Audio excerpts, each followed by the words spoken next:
mundur. Sebuah ruang besar terbuka di sekitar Yuyan Luo.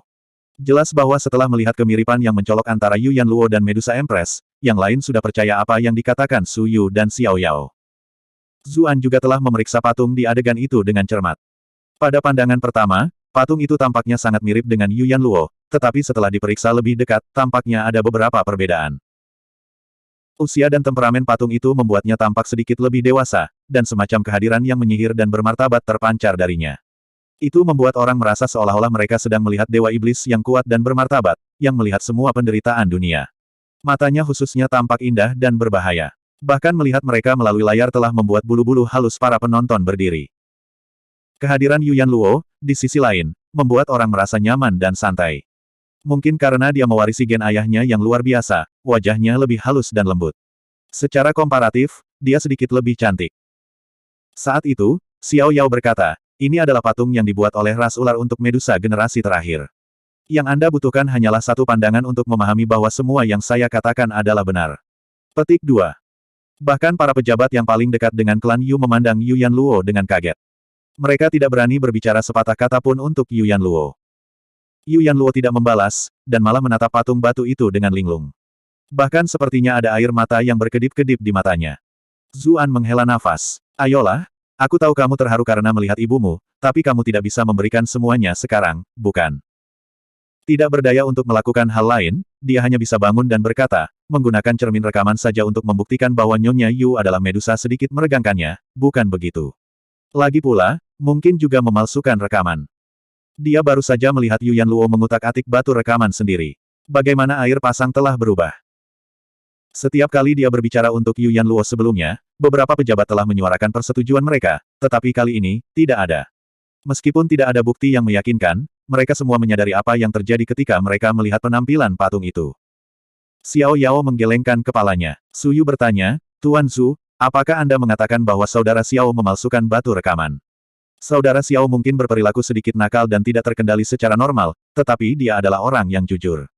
Semua orang tahu perbuatannya dari tahun-tahun sebelumnya. Mengapa seseorang seperti dia menghasilkan sesuatu seperti pemalsuan? Zuan berkata, Nyonya Yu selalu lembut dan baik hati. Mengapa kalian semua begitu yakin bahwa dia berasal dari ras iblis? Napas Su Yu tertahan sebentar. Tetapi sebagai seseorang yang menduduki posisi penting seperti itu, reaksinya juga cepat. Dia menjawab, pejabat yang rendah hati ini tahu bahwa Tuan Zhu selalu cukup dekat dengan Nyonya Yu, jadi Anda tidak mau mempercayai masalah ini. Jika Tuan Zhu masih tidak mempercayai saya, kami dapat meminta spesialis untuk memeriksa batu rekaman ini untuk memeriksa tanda-tanda pemalsuan. Zuan menghela nafas kagum dalam hati. Su Yu membuatnya terdengar seolah-olah dia hanya berbicara karena hubungannya dengan Yuyan Luo dan bukan untuk keadilan publik, yang sangat mengurangi kredibilitas pernyataannya di masa depan. Apakah batu rekaman itu asli atau palsu, tentu saja perlu dikirim kembali ke ibu kota untuk diperiksa oleh spesialis. Dia melakukan yang terbaik untuk mengulur waktu, melanjutkan, mari kita tidak membahas apakah itu nyata untuk saat ini. Tidak ada yang terlalu aneh di dunia ini, dua orang yang tidak memiliki hubungan darah, namun memiliki penampilan yang sangat mirip, adalah sesuatu yang pernah terjadi sebelumnya. Apakah Anda akan mengklaim Nyonya Yu adalah Medusa hanya karena dia terlihat seperti patung batu ini? Su Yu dengan tenang berkata, dunia ini memang besar, tapi semuanya, tolong pikirkan kembali masa lalu. Hanya ada rumor tentang bagaimana keduanya bertemu saat itu, tidak ada yang benar-benar melihat semua itu. Tapi sekarang, Nyonya Yu terlihat identik dengan Medusa perempuan. Selanjutnya, klan Yu telah menutupi perdagangan mereka dengan ras iblis. Ini sudah cukup bukti. Pejabat lain yang dekat dengan Su Yu semuanya menyuarakan persetujuan mereka. Banyak orang bahkan mulai mengkritik Zuan, menuduhnya membela Yuyan Luo karena. Zuan berseru dengan marah, siapa saja yang dengan panik mencoba menjilat Nyonya Yu sebelumnya. Namun kalian semua sekarang menyebutku orang yang mendambakan kecantikan. Petik 2. Kultivasinya telah tumbuh semakin dalam. Lebih jauh lagi, sekarang setelah jiwanya terbentuk, tatapan penuh amarahnya memiliki efek intimidasi yang kuat. Banyak pejabat menggumamkan keluhan, tetapi mereka tidak berani mempertahankan kontak mata dengannya. Yuyan Luo akhirnya tersadar dari linglungnya dan berkata, yang rendah hati ini tidak akan mengaku telah berusaha semaksimal mungkin, tetapi saya telah melakukan banyak hal baik untuk Cloud Center Commandery, dan bahkan orang-orang di dunia. Saya tidak pernah melakukan tindakan yang keterlaluan. Jika alasan Sirsu memanggil saya hari ini hanya untuk hal-hal yang tidak masuk akal, maka maafkan saya karena tidak menemani semua orang lagi. Petik 2. Dia adalah seorang pemimpin klan, dan antara itu dan garis keturunannya, dia tidak selemah wanita biasa. Tinggal lebih jauh akan terbukti tidak menguntungkan baginya, jadi prioritas pertamanya adalah kembali ke base camp terlebih dahulu. Dia akan mengumpulkan kekuatan yang setia padanya, lalu merespons. Kau ingin pergi? Xiao Yao membalas dengan ekspresi dingin. Dia menghunus pedangnya dan menghalangi jalannya. Yu Yanluo tidak merasa takut. Dengan lambaian tangannya, lukisan dunia muncul untuk melindunginya. Dia berkata, mungkinkah Anda semua ingin menghukum saya tanpa bukti? Namun, ekspresinya tiba-tiba berubah di tengah kalimatnya. Lukisan dunia jatuh ke tanah, dan dia juga jatuh ke belakang dengan lemah. Zuan bergerak cepat untuk mendukungnya, bertanya, ada apa? Kulit Yu Yanluo pucat. Dia menatap cangkir teh di atas meja dan berseru, saya diracuni.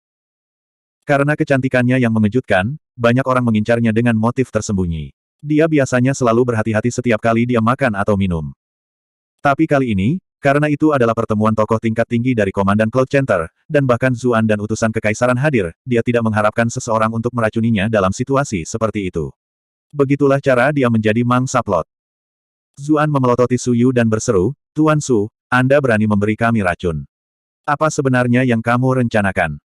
Para pejabat lainnya terkejut. Mereka mulai mentransfer ki mereka untuk memeriksa kondisi mereka sendiri. Su Yu mengulurkan tangannya untuk menenangkan mereka, berkata, jangan khawatir, semuanya. Hanya Teh Yu Yanluo yang menambahkan 100 flora bubuk ke dalamnya. Xiao Yao mengerutkan kening dan bertanya, Su Yu, apa artinya ini? Sebagai individu yang sombong dan menyendiri, dia secara alami tidak tahan melihat perilaku berbahaya seperti itu. Su Yu menjelaskan, Saudara Xiao, saya tahu keterampilan pedang Anda hebat, tetapi jika Anda benar-benar bertarung, itu akan menjadi buruk terlepas dari pihak mana yang terluka. Itu sebabnya saya mencari obat ini untuk menahan tersangka terlebih dahulu. Setelah kami melaporkan berbagai hal ke pengadilan, Yang Mulia akan mengambil keputusan. Saudara Xiao, tolong jangan khawatir. Obat ini untuk sementara mencegah seseorang menggunakan ki, itu bukan obat yang sangat beracun. Meskipun Xiao Yao tidak puas, tidak banyak yang bisa dia katakan. Sebagai gantinya, Zuan berkata dengan dingin, Tuan Su, utusan kekaisaran ada di sini, namun Anda tidak mendiskusikan berbagai hal dengannya dan malah bertindak sendiri. Selanjutnya, Anda telah menggunakan metode curang. Apakah Anda tidak menghormati hukum pengadilan? Su Yu menangkupkan tangannya ke arah Sang Hong dan menjelaskan, alasan mengapa saya tidak menghubungi Tuan Sang sebelumnya terutama karena status Yu Yanluo terlalu penting. Sebuah kecelakaan kecil akan melemparkan semua Cloud Center Commandery ke dalam kekacauan dan bencana. Selain itu, jelas terlihat bahwa Tuan Zhu dan Yu Yanluo adalah teman dekat. Karena takut seseorang mungkin bertindak berdasarkan dorongan hati, saya harus bertindak terlebih dahulu. Saya harap Tuan Sang bisa memaafkan saya. Petik 2. Ekspresi mereka yang hadir menjadi aneh, karena semuanya benar-benar berubah seperti yang diharapkan Su Yu. Zuan telah lama melindungi Yu Yanluo. Jika mereka memberitahunya sebelumnya, Yu Yanluo mungkin sudah siap untuk situasi ini. Zuan hendak berbicara ketika Sang Hong menyela, berkata, Tuan Su memang mempertimbangkan gambaran yang lebih besar. Kemudian, dia memandang Zuan dan melanjutkan, Tuan Zhu, Nyonya Yu telah menyelamatkan Anda sebelumnya, jadi wajar saja jika Anda mengkhawatirkannya. Namun, kasus ini terkait dengan dendam ribuan tahun ras manusia dan iblis, itu bukan sesuatu yang bisa dianggap enteng. Kami akan menyelidiki kebenarannya. Jika Nyonya Yu disalahkan, kami secara alami akan menegakkan keadilan untuknya. Petik 2. Su Yu merasakan kekaguman yang mendalam. Sang Hong ini adalah rubah tua. Dia telah meremehkan tindakan Zuan menyelamatkan Yu Yanluo hanya sebagai balasan rasa terima kasih, yang membuatnya tampak bahwa dia tidak mendambakan kecantikan atau bertindak melawan pengadilan.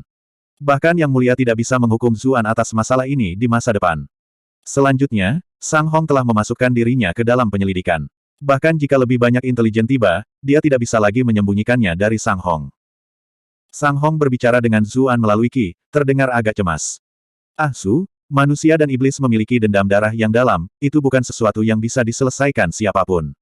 Jangan libatkan dirimu. Bahkan jika kamu tidak mengkhawatirkan dirimu sendiri, kamu harus memikirkan orang-orang yang menunggumu kembali di ibu kota. Dia tahu bahwa Zuan biasanya bertindak tanpa beban, tetapi dia sebenarnya memiliki sisi keras kepala di lubuk hatinya. Jika Zuan benar-benar jatuh dalam situasi ini, konsekuensinya akan sulit untuk diperbaiki. Dia tidak ingin putrinya sendiri menjadi janda bahkan sebelum dia menikah, atau cucunya kehilangan ayah bahkan sebelum dia lahir. Ekspresi Zuan berubah beberapa kali. Dia jelas melakukan perjuangan internal yang intens. Bibir Yu Yanluo bergerak sedikit saat dia berkata dengan lembut, Tuan Zhu, turunkan kepalamu. Saya punya sesuatu untuk dikatakan kepada Anda. Petik 2. Zuan tahu dia tidak bisa menggunakan Qi-nya secara normal dan tidak bisa berkomunikasi secara pribadi melalui Qi. Dia menundukkan kepalanya dan pindah. Yu Yanluo menunjuk ke arahnya, berkata dengan suara lembut dan lembut, bergeraklah sedikit lebih dekat. Bahkan berpikir Sang Hong tidak merasa banyak untuk jenis kelamin lain lagi, dia masih sedikit terguncang ketika mendengar itu. Bagaimanapun, wanita ini benar-benar rubah yang menggoda. Tidak heran Zuan jatuh cinta padanya. Demi putrinya sendiri, dia secara alami tidak senang melihat saingan sekuat Yu Yanluo. Para pejabat lainnya merasakan kecemburuan yang luar biasa. Yu Yanluo tampak seperti akan menggigit telinga Zuan saat bibirnya bergerak sedikit. Meskipun mereka tahu dia adalah Medusa dan merasa sedikit takut, wanita ini masih terlalu cantik. Ada banyak orang yang berfantasi tentang wanita ini yang mengucapkan kata-kata sayang kepada mereka. Mereka tidak pernah berharap melihat dia bertindak begitu intim dengan pria lain seperti itu. Banyak orang bahkan menyesal tidak berbicara untuknya lebih awal. Jadi bagaimana jika dia adalah Medusa? Bukankah ayahnya juga manusia yang menikahi Medusa? Bab 1122. Qi Yuyanluo disegel, jadi dia tidak bisa mengirim transmisi Qi. Ada banyak pembudidaya yang hadir juga, jadi bahkan jika dia berbicara dengan pelan, mereka masih bisa mendengarnya. Itulah mengapa bibirnya hampir menempel di telinga Zuan. Kontak fisik antara telinganya dan bibirnya membuat jantung para penonton berdegup kencang. Orang-orang di sekitarnya semua sangat iri. Tapi sebagai orang yang terlibat langsung, Zuan tidak bisa merasakan romantisme sama sekali. Ah Su, sudah tidak ada yang bisa kita lakukan tentang ini. Ini akan sia-sia tidak peduli berapa banyak Anda berdebat demi saya. Anda tidak perlu membuang energi lagi. Napas Yu Yanluo memiliki aroma anggrek, dan suaranya lembut. Zuan berkata melalui Qi, paling buruk, aku akan mengeluarkanmu dari sini. Yu Yanluo merasakan jantungnya berdenyut. Dia diam-diam mengukur pria itu, rona merah tipis melintasi pipi pucatnya. Namun, pada akhirnya, dia masih berkata, kamu tidak bisa bertindak sembarangan seperti itu. Ada begitu banyak pejabat di sini, dan semuanya adalah kultivator yang kuat. Kultivator peringkat Master Xiao Yao juga ada di sini. Anda tidak dapat merusak masa depan Anda sendiri karena saya. Petik 2. Peringkat resmi di dunia ini berkorelasi dengan kultivasi seseorang. Mereka yang hadir semuanya berada di antara figur level yang lebih tinggi dari Cloud Center Commandery. Kultivasi mereka tidak rendah. Sebagian besar dari mereka jauh lebih rendah daripada Zuan, tetapi jika digabungkan, dia bukan tandingan mereka.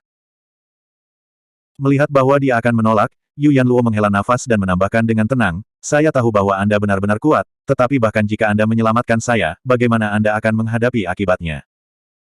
Apakah membantu saya di depan utusan kekaisaran dan semua pejabat pengadilan ini tidak sama dengan memberontak terhadap pengadilan?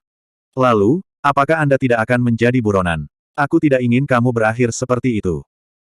Zuan menjawab dengan serius, ada banyak hal di dunia ini yang tidak bisa ditimbang berdasarkan kepentingan. Kami adalah teman yang telah mengalami hidup dan mati bersama. Anda telah menyelamatkan hidup saya juga. Bagaimana saya bisa hanya menonton ketika sesuatu terjadi pada Anda? Petik 2. Yu Yanluo tercengang. Dia bertanya dengan ekspresi rumit, apakah kamu akan tetap menjadi temanku jika aku benar-benar Medusa? Dia jelas tahu betapa besar dendam ras manusia terhadap ras iblis setelah tinggal di masyarakat manusia begitu lama, serta keberadaan Medusa seperti apa bagi mereka. Zuan terkekeh dan menjawab, ada manusia yang baik dan jahat, dan hal yang sama berlaku untuk ras iblis. Bahkan jika kamu adalah Medusa, kamu mungkin adalah Medusa yang baik, dan terlebih lagi temanku. Saya selalu menjadi seseorang yang menilai individu sendiri, tidak peduli apakah orang itu manusia atau iblis. Tidak ada salahnya memberitahu Anda bahwa saya sebenarnya memiliki beberapa teman ras iblis. Petik 2. Yu Yanluo merasa hangat di dalam ketika dia merasakan ketulusan dalam suaranya. Dia menggigit bibirnya dan berkata pelan, Ah Su, jika kamu benar-benar ingin membantuku, hubungi pembantu Xing tentang apa yang terjadi di sini, dan minta dia menghubungi Paman Fu. Beritahu mereka untuk bawa klan kita kembali ke rumah dulu. Petik 2.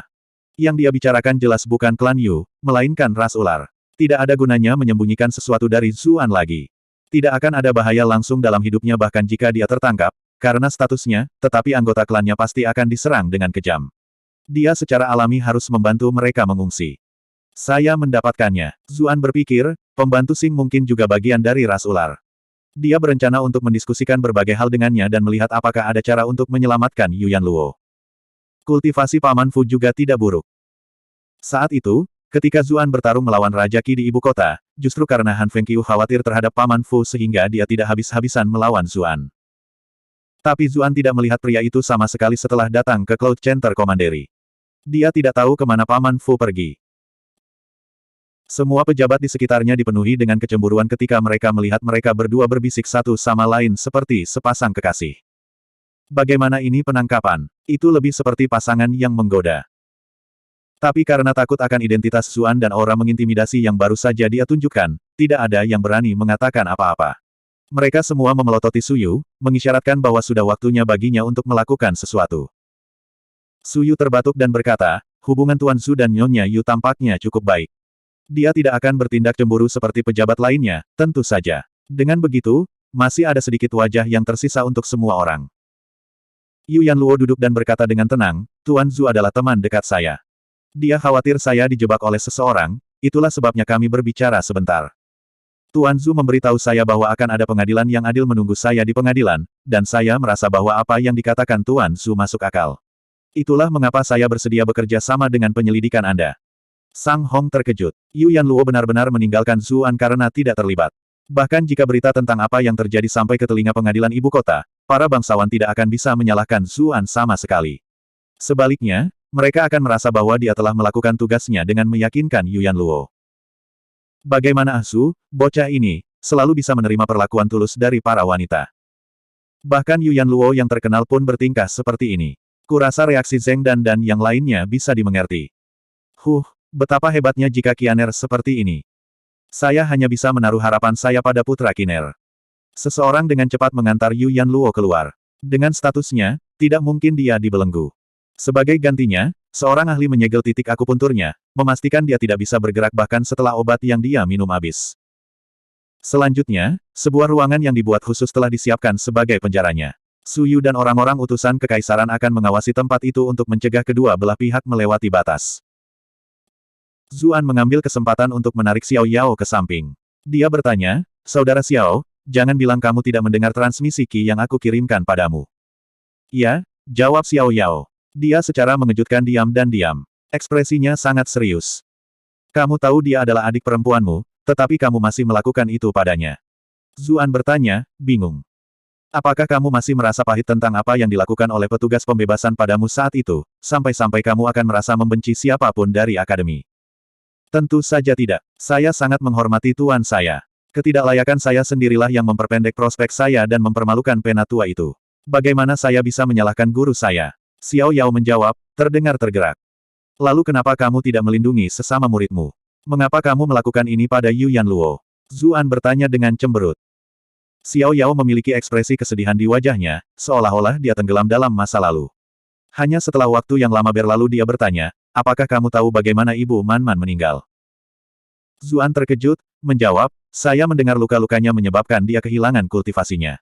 Kemudian, dia menghadapi bahaya lagi dan tidak bisa melindungi dirinya sendiri. Orang yang menyakitinya saat itu adalah aku, karena Xiao Yao berhenti. Hanya setelah beberapa saat dia berkata sambil menghela nafas, singkatnya, karena berbagai kebetulan takdir, dia akhirnya terluka olehku. Sebagian besar kultivasinya hilang. Namun, alasan sebenarnya kematiannya adalah karena racun. Racun. Zuan merasakan penurunan berat badan di perutnya. Dia tiba-tiba mengungkit ini. Jangan bilang padaku. Memang, itu adalah racun Medusa. Kebencian melintas di mata Xiao Yao saat dia berbicara. Zuan terdiam. Ini benar-benar buruk. Kami sudah selesai. Ibu Manman dibunuh oleh Medusa, jadi bagaimana dia bisa hidup harmonis dengan seseorang seperti Yu Yanluo? Dan sekarang dia tahu yang sebenarnya, dia tidak bisa bertindak seolah-olah dia tidak tahu. Xiao Yao melanjutkan, para Medusa memiliki kemampuan untuk membatu orang lain dengan mata mereka. Mereka bisa membuat apapun yang mereka lihat menjadi batu.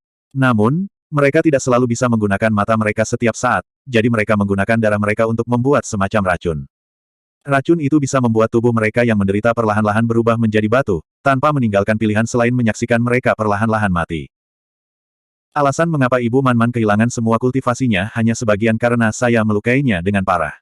Alasan lainnya adalah karena dia diracuni oleh Medusa. Dia hanya bisa menghabiskan semua kultivasinya untuk memperlambat efek racun. Bahkan jika kecelakaan itu tidak terjadi, dia masih akan dikutuk. Aku sudah mencari keberadaan Medusa selama ini, dan akhirnya aku menemukan beberapa petunjuk. Bagaimana saya bisa melupakan janji yang saya buat padanya di masa lalu hanya karena simpati untuk sesama murid? Zuan berpikir dalam hati, bukankah itu karena kamu menyukai Ibu Manman? Namun, dia akhirnya menyadari poin penting, menjawab, tapi Yu Yanluo masih terlalu muda. Dia seharusnya tidak ada hubungannya dengan kematian Ibu Manman, kan? Tapi Xiao Yao mencibir dan menjawab, menurutmu berapa umur Yu Yanluo? 18. 28. Setelah beberapa tebakan terbantahkan, ekspresi Zuan berubah. Dia berseru, kamu tidak mengatakan dia berumur 80, kan? Meskipun dia tahu ini adalah dunia kultivasi dan manusia dan ras iblis hidup lebih lama daripada orang-orang di dunia sebelumnya, dan bahwa mereka juga memiliki cara untuk mempertahankan penampilan mereka, masih mengerikan untuk berpikir bahwa wanita yang mempesona seperti itu sudah sangat tua. Bab 1123, Tempat Berlindung. Napas Xiao Yao tercekat. Dia berkata, jangan pergi sejauh itu. Usia sebenarnya adalah sebuah misteri, tetapi dia sudah terkenal di ibu kota beberapa dekade yang lalu. Dia jelas tidak berusia 20-an, dia setidaknya dari generasi yang sama dengan Ibu Manman. Itu membuatnya kemungkinan dicurigai sebagai sumber racun. Petik 2. Zuan berkata dengan serius, menilai dari waktu yang saya habiskan bersamanya, saya tahu bahwa meskipun dia memiliki beberapa kartu di lengan bajunya, sifatnya baik. Dia seharusnya bukan tipe orang yang akan menimbulkan bahaya dan kejahatan pada orang lain.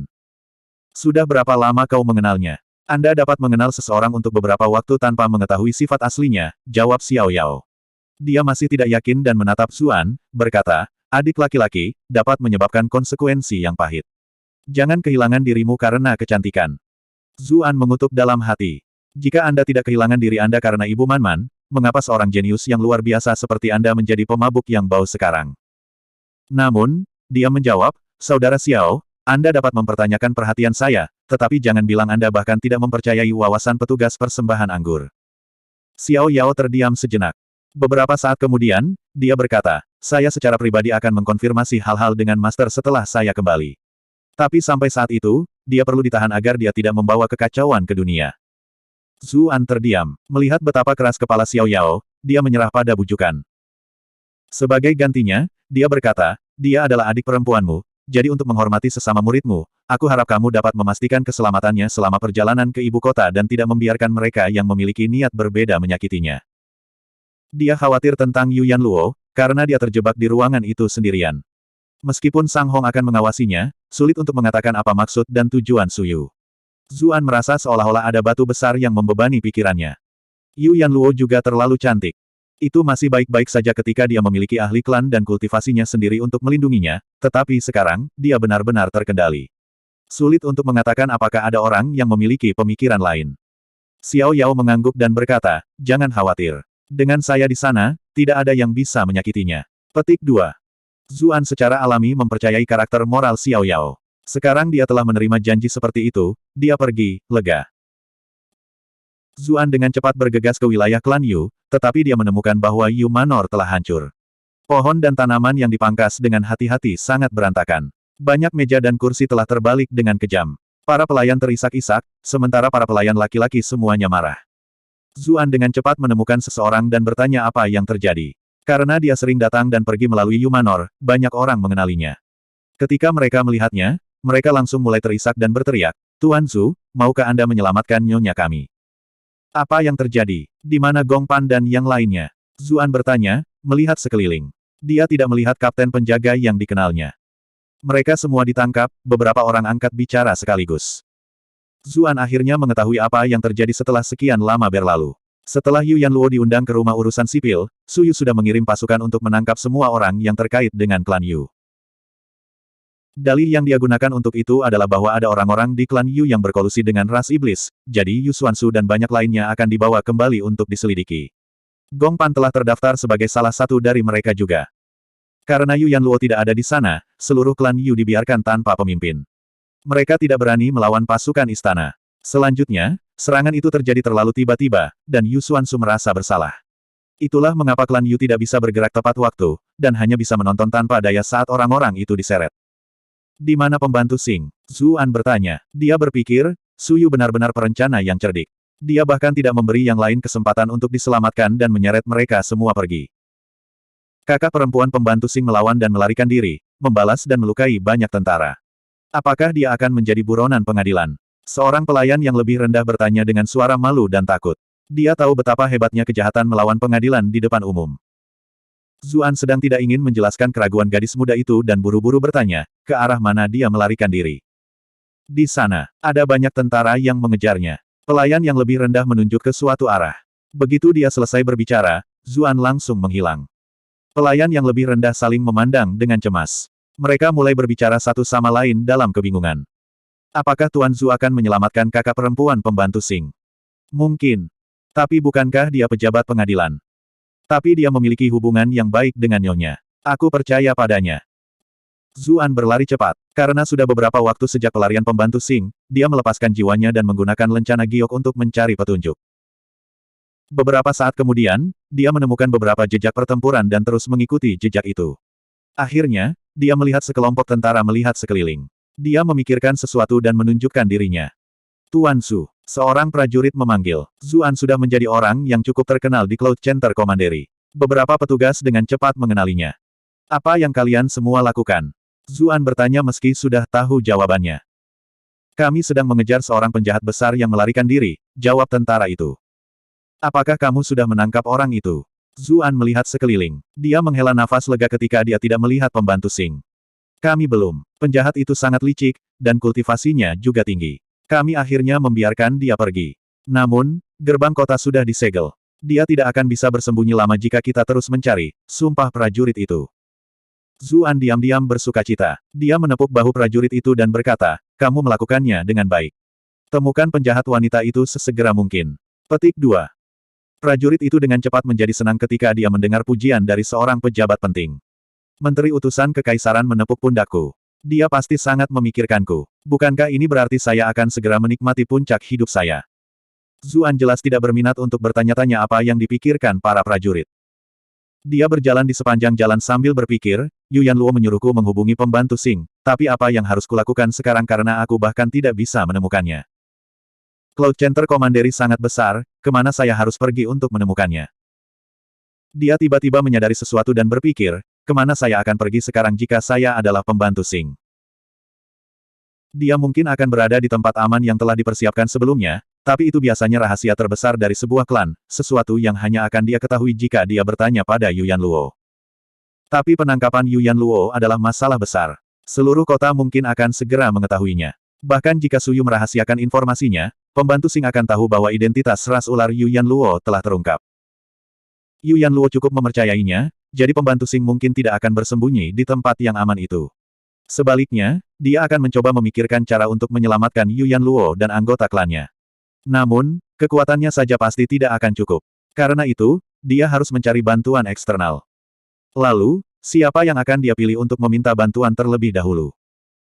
Reaksi pertama Zuan adalah dirinya sendiri, tetapi dia dengan cepat menolak pemikiran itu.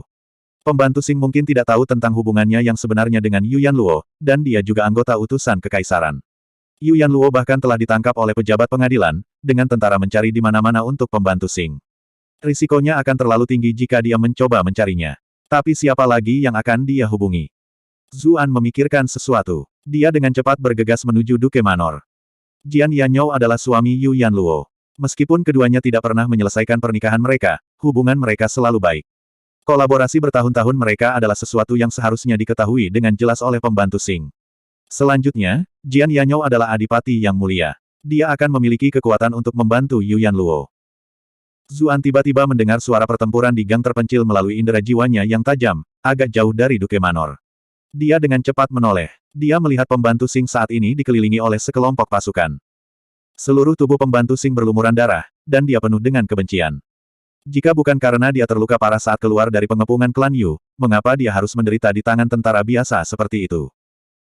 Merasakan kekuatannya berangsur-angsur berkurang, dia tahu dia mungkin sudah selesai. Dia merasakan gelombang keputusasaan. Awalnya, dia mengira semuanya akan baik-baik saja setelah nyonya itu kembali, tetapi kemudian dia menerima kabar bahwa nyonya itu telah ditangkap. Jelas bahwa kebenaran ras ular telah terungkap. Tidak hanya dia gagal menyelamatkan nyonya, dia juga tidak menyelamatkan klannya. Apakah surga benar-benar menginginkan akhir dari klan saya? Tiba-tiba, sesosok hitam melesat keluar, dan semua prajurit di sekitarnya pingsan. Pembantu Xing terkejut dan akan menghadapi musuh baru ketika dia mendengar suara lembut berkata, jangan takut. Ini aku. Nyonya menyuruhku datang dan menyelamatkanmu. Tuan Muda Zhu. Pembantu Xing berseru, sangat senang melihatnya. Sebagai pelayan pribadi Yuyan Luo, dia tahu tuannya memperlakukan pria itu dengan cukup baik. Alasan mengapa dia tidak mencarinya di kediaman resmi sementara adalah karena dia khawatir keamanan di sana akan terlalu ketat, dan dia akan langsung masuk ke dalam jebakan. Tetapi sekarang setelah Zuan secara proaktif membantunya, dia berpikir bahwa penilaian nyonya itu tidak salah sama sekali. Karena kehilangan darahnya yang berlebihan, Saat pikirannya tenang, tubuhnya menjadi lemah. Dia terhuyung dan hampir jatuh. Namun, Zuan mendukungnya dan memberinya pil pengembalian jiwa. Pembantu Sing terkejut ketika dia merasakan efek obat dengan cepat larut dan menyebar di dalam dirinya. Dia bahkan memulihkan sejumlah besar kekuatannya. Dia menangis, Tuan Muda Su, Anda benar-benar menyia-nyiakan obat yang begitu berharga untuk saya. Cederamu terlalu parah, jadi obat-obatan biasa tidak akan banyak membantu. Bahkan obat yang paling berharga pun tidak seberharga nyawa seseorang, kata Zuan serius. Jangan khawatir tentang obatnya untuk saat ini. Nyonya Yu menyuruh saya untuk mencari Anda dan meminta Anda menghubungi Paman Fu, lalu bagi Anda berdua untuk mengawal klan Anda ke tempat yang aman. Pembantu Sing menatapnya kosong. Pikiran tak berujung melintas di kepalanya. Selama bertahun-tahun dalam masyarakat manusia, dia telah belajar dengan jelas bagaimana mereka memandang ras iblis. Namun, Zuan tahu identitas mereka, namun dia masih membantu mereka. Dia bahkan telah memberi obat yang begitu berharga kepada seorang pelayan. Tidak heran Nyonya memperlakukannya dengan sangat baik, pria ini berbeda dari kebanyakan pria untuk memulai. Tiba-tiba, banyak langkah kaki terdengar. Beberapa orang bergegas ketika mereka mendengar berita itu, berteriak, ada berita bahwa penjahat itu baru saja ditemukan. Buru-buru. Pembantu Sing khawatir Zuan mungkin tidak bisa menang melawan mereka. Zuan juga seorang pejabat pengadilan. Jika dia bertarung melawan mereka, tidak akan ada cara untuk menyembunyikan kebenaran. Pada saat itu, tidak akan ada tempat tersisa untuknya di dunia ini. Bab 1124, Aku adalah hukum. Tuan Muda Su, Anda tidak perlu khawatir tentang saya. Tolong selamatkan Nyonya. Pada saat itu, pembantu Sing membuat keputusan untuk mengorbankan dirinya. Dia tidak ingin menjadi beban dan menyeret Zuan ke bawah. Zuan tidak menjawab dan malah meraih bahunya. Dengan beberapa lompatan, mereka mendarat beberapa jalan jauhnya. Tapi dia dengan cepat mengerutkan kening, karena semakin banyak orang bergegas setelah mendengar berita itu. Pengepungan menjadi semakin berbahaya. Menjadi sangat sulit baginya untuk bersembunyi dengan orang lain di siang hari bolong. Dia hanya merasakan keraguan sesaat. Dia membawa pembantu Sing bersamanya ke arah yang berbeda, dengan cepat tiba di luar Duke Manor. Pembantu Sing sangat gembira, berseru, kita bisa mencari bantuan Adipati. Zuan berpikir, aku ingin tahu ekspresi seperti apa yang akan dia miliki jika dia tahu aku adalah Adipati. Dia tidak menjawab dan malah melompat lurus ke dinding halaman bersamanya. Pembantu Sing terkejut. Dia menyaksikan Zuan dengan mahir menghindari patroli di sepanjang jalan, hampir seolah-olah dia berada di rumahnya sendiri. Ketika mereka akhirnya mendapatkan sedikit nafas, Zuan bertanya, apakah Liu Ji dan Chu Ji dapat dipercaya? Dia membutuhkan seseorang untuk membantunya merawat pembantu Sing yang terluka. Pembantu Sing berkata, mari kita mencari Chu Ji. Dia adalah salah satu klan kami. Kata-katanya menyiratkan bahwa Liu Ji adalah manusia. Zuan tercengang. Jadi dia sudah tanpa sadar menjadi seseorang seperti itu. Tidak heran pinggang Chu Ji sangat ramping, dan dia tahu cara menggunakan pinggulnya. Tapi ini bukan waktunya untuk memikirkan semua itu. Dia dengan cepat membawa pembantu Sing ke kediaman Chu Ji. Namun, pembantu Sing bertanya dengan bingung, mengapa Tuan Muda Su tahu di mana Chu Ji tinggal? Dia punya banyak alasan untuk bingung.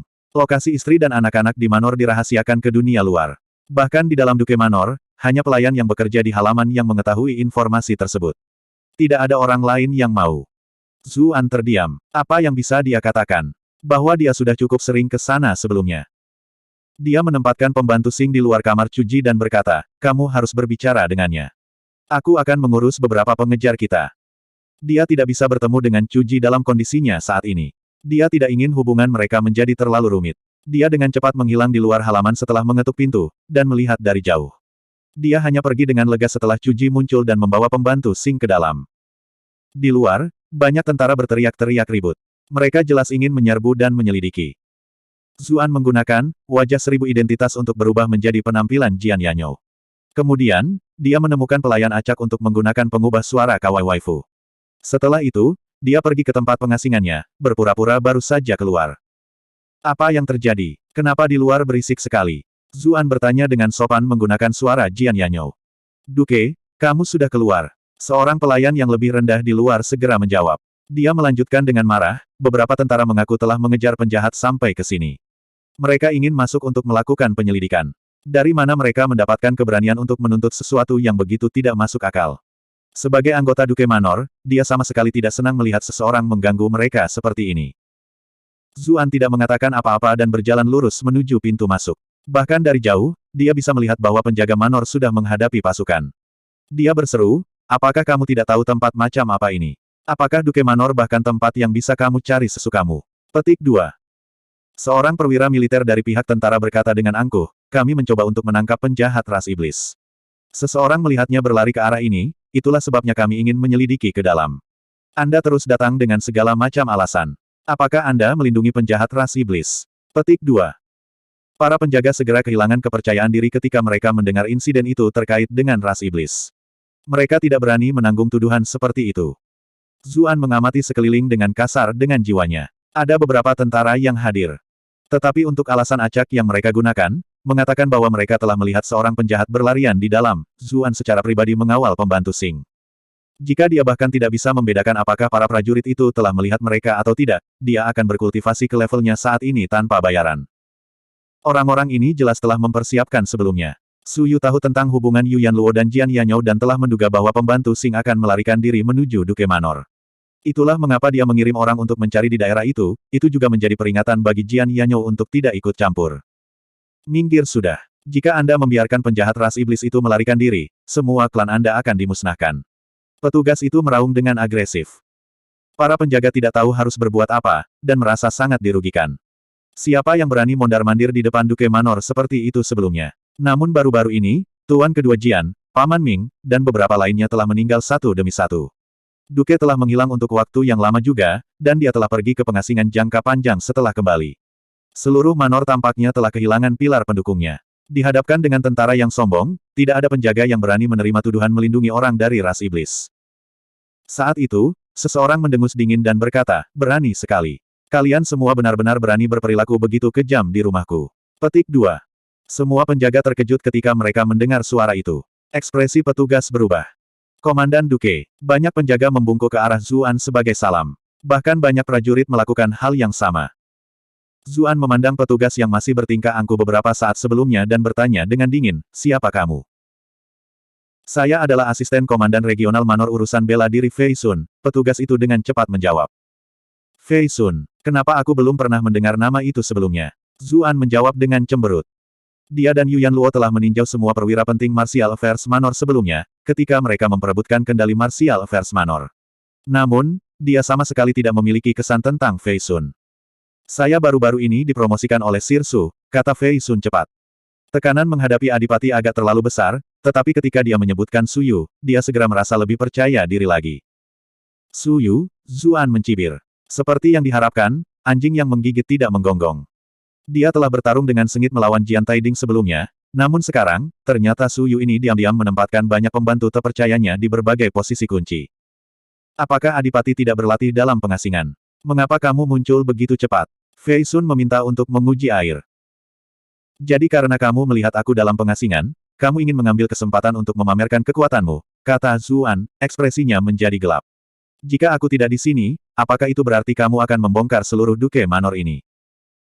Ekspresi Fei Sun berubah dan dia berkata dengan malu, pejabat yang rendah hati ini tidak akan berani.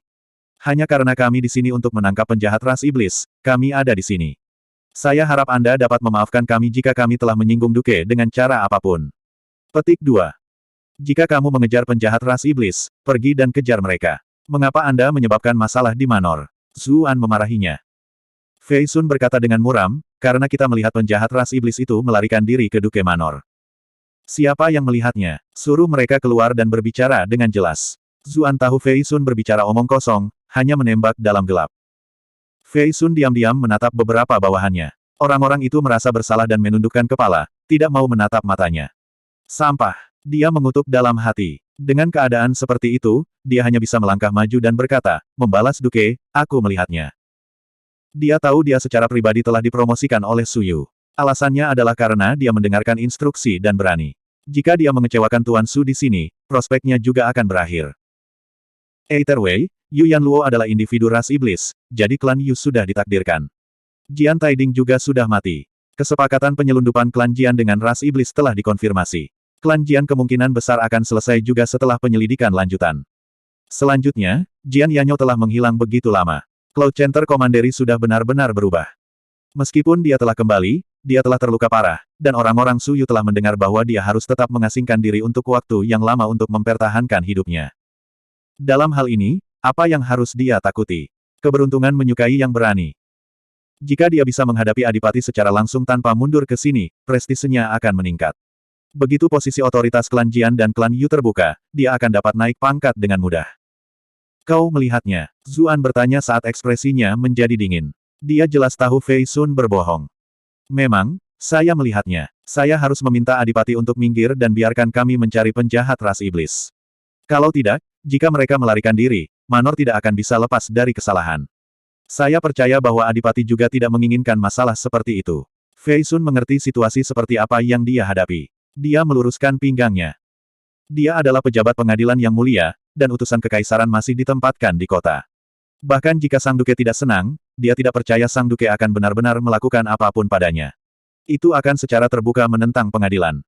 Klan Jian sudah terhuyung-huyung di ambang kehancuran. Jian Yanyo bahkan tidak bisa melindungi dirinya sendiri, bagaimana dia bisa membuat pilihan yang tidak bijaksana. Fei Sun menjadi semakin bersemangat semakin dia memikirkan hal itu. Segera, berita tentang dia secara terbuka mempermalukan Sang Duke akan menyebar ke seluruh komando Cloud Center. Waktu telah berubah, sekarang saatnya bagi orang-orang seperti dia untuk bangkit. Para prajurit menjadi semakin bersemangat dari waktu ke waktu. Ketika dia melihat kilatan haus darah di mata mereka, Zuan langsung tahu apa yang mereka semua pikirkan. Penjaga, kirim seseorang untuk mematahkan kaki pria ini. Cloud Center Commandery tidak mengizinkan keberadaan seseorang yang berani dan mendominasi ini, perintah Zuan. Para penjaga tercengang. Kemudian, mereka segera bergegas menuju Fei Sun. Mereka semua sangat marah pada betapa arogan orang ini telah bertindak, dan sekarang, gelombang akhirnya berubah. Fei Sun tercengang. Dia jelas tidak menyangka akan mendengar perintah seperti itu. Dia merasa terkejut dan marah, berseru, kami menjalankan tugas kami, namun Anda berani menyerang kami. Apakah Anda meremehkan hukum? Petik 2. Anda telah berhasil mengendalikan Fei Sun untuk plus 253 plus 253 plus 253. Bawahannya menghunus pedang mereka satu demi satu.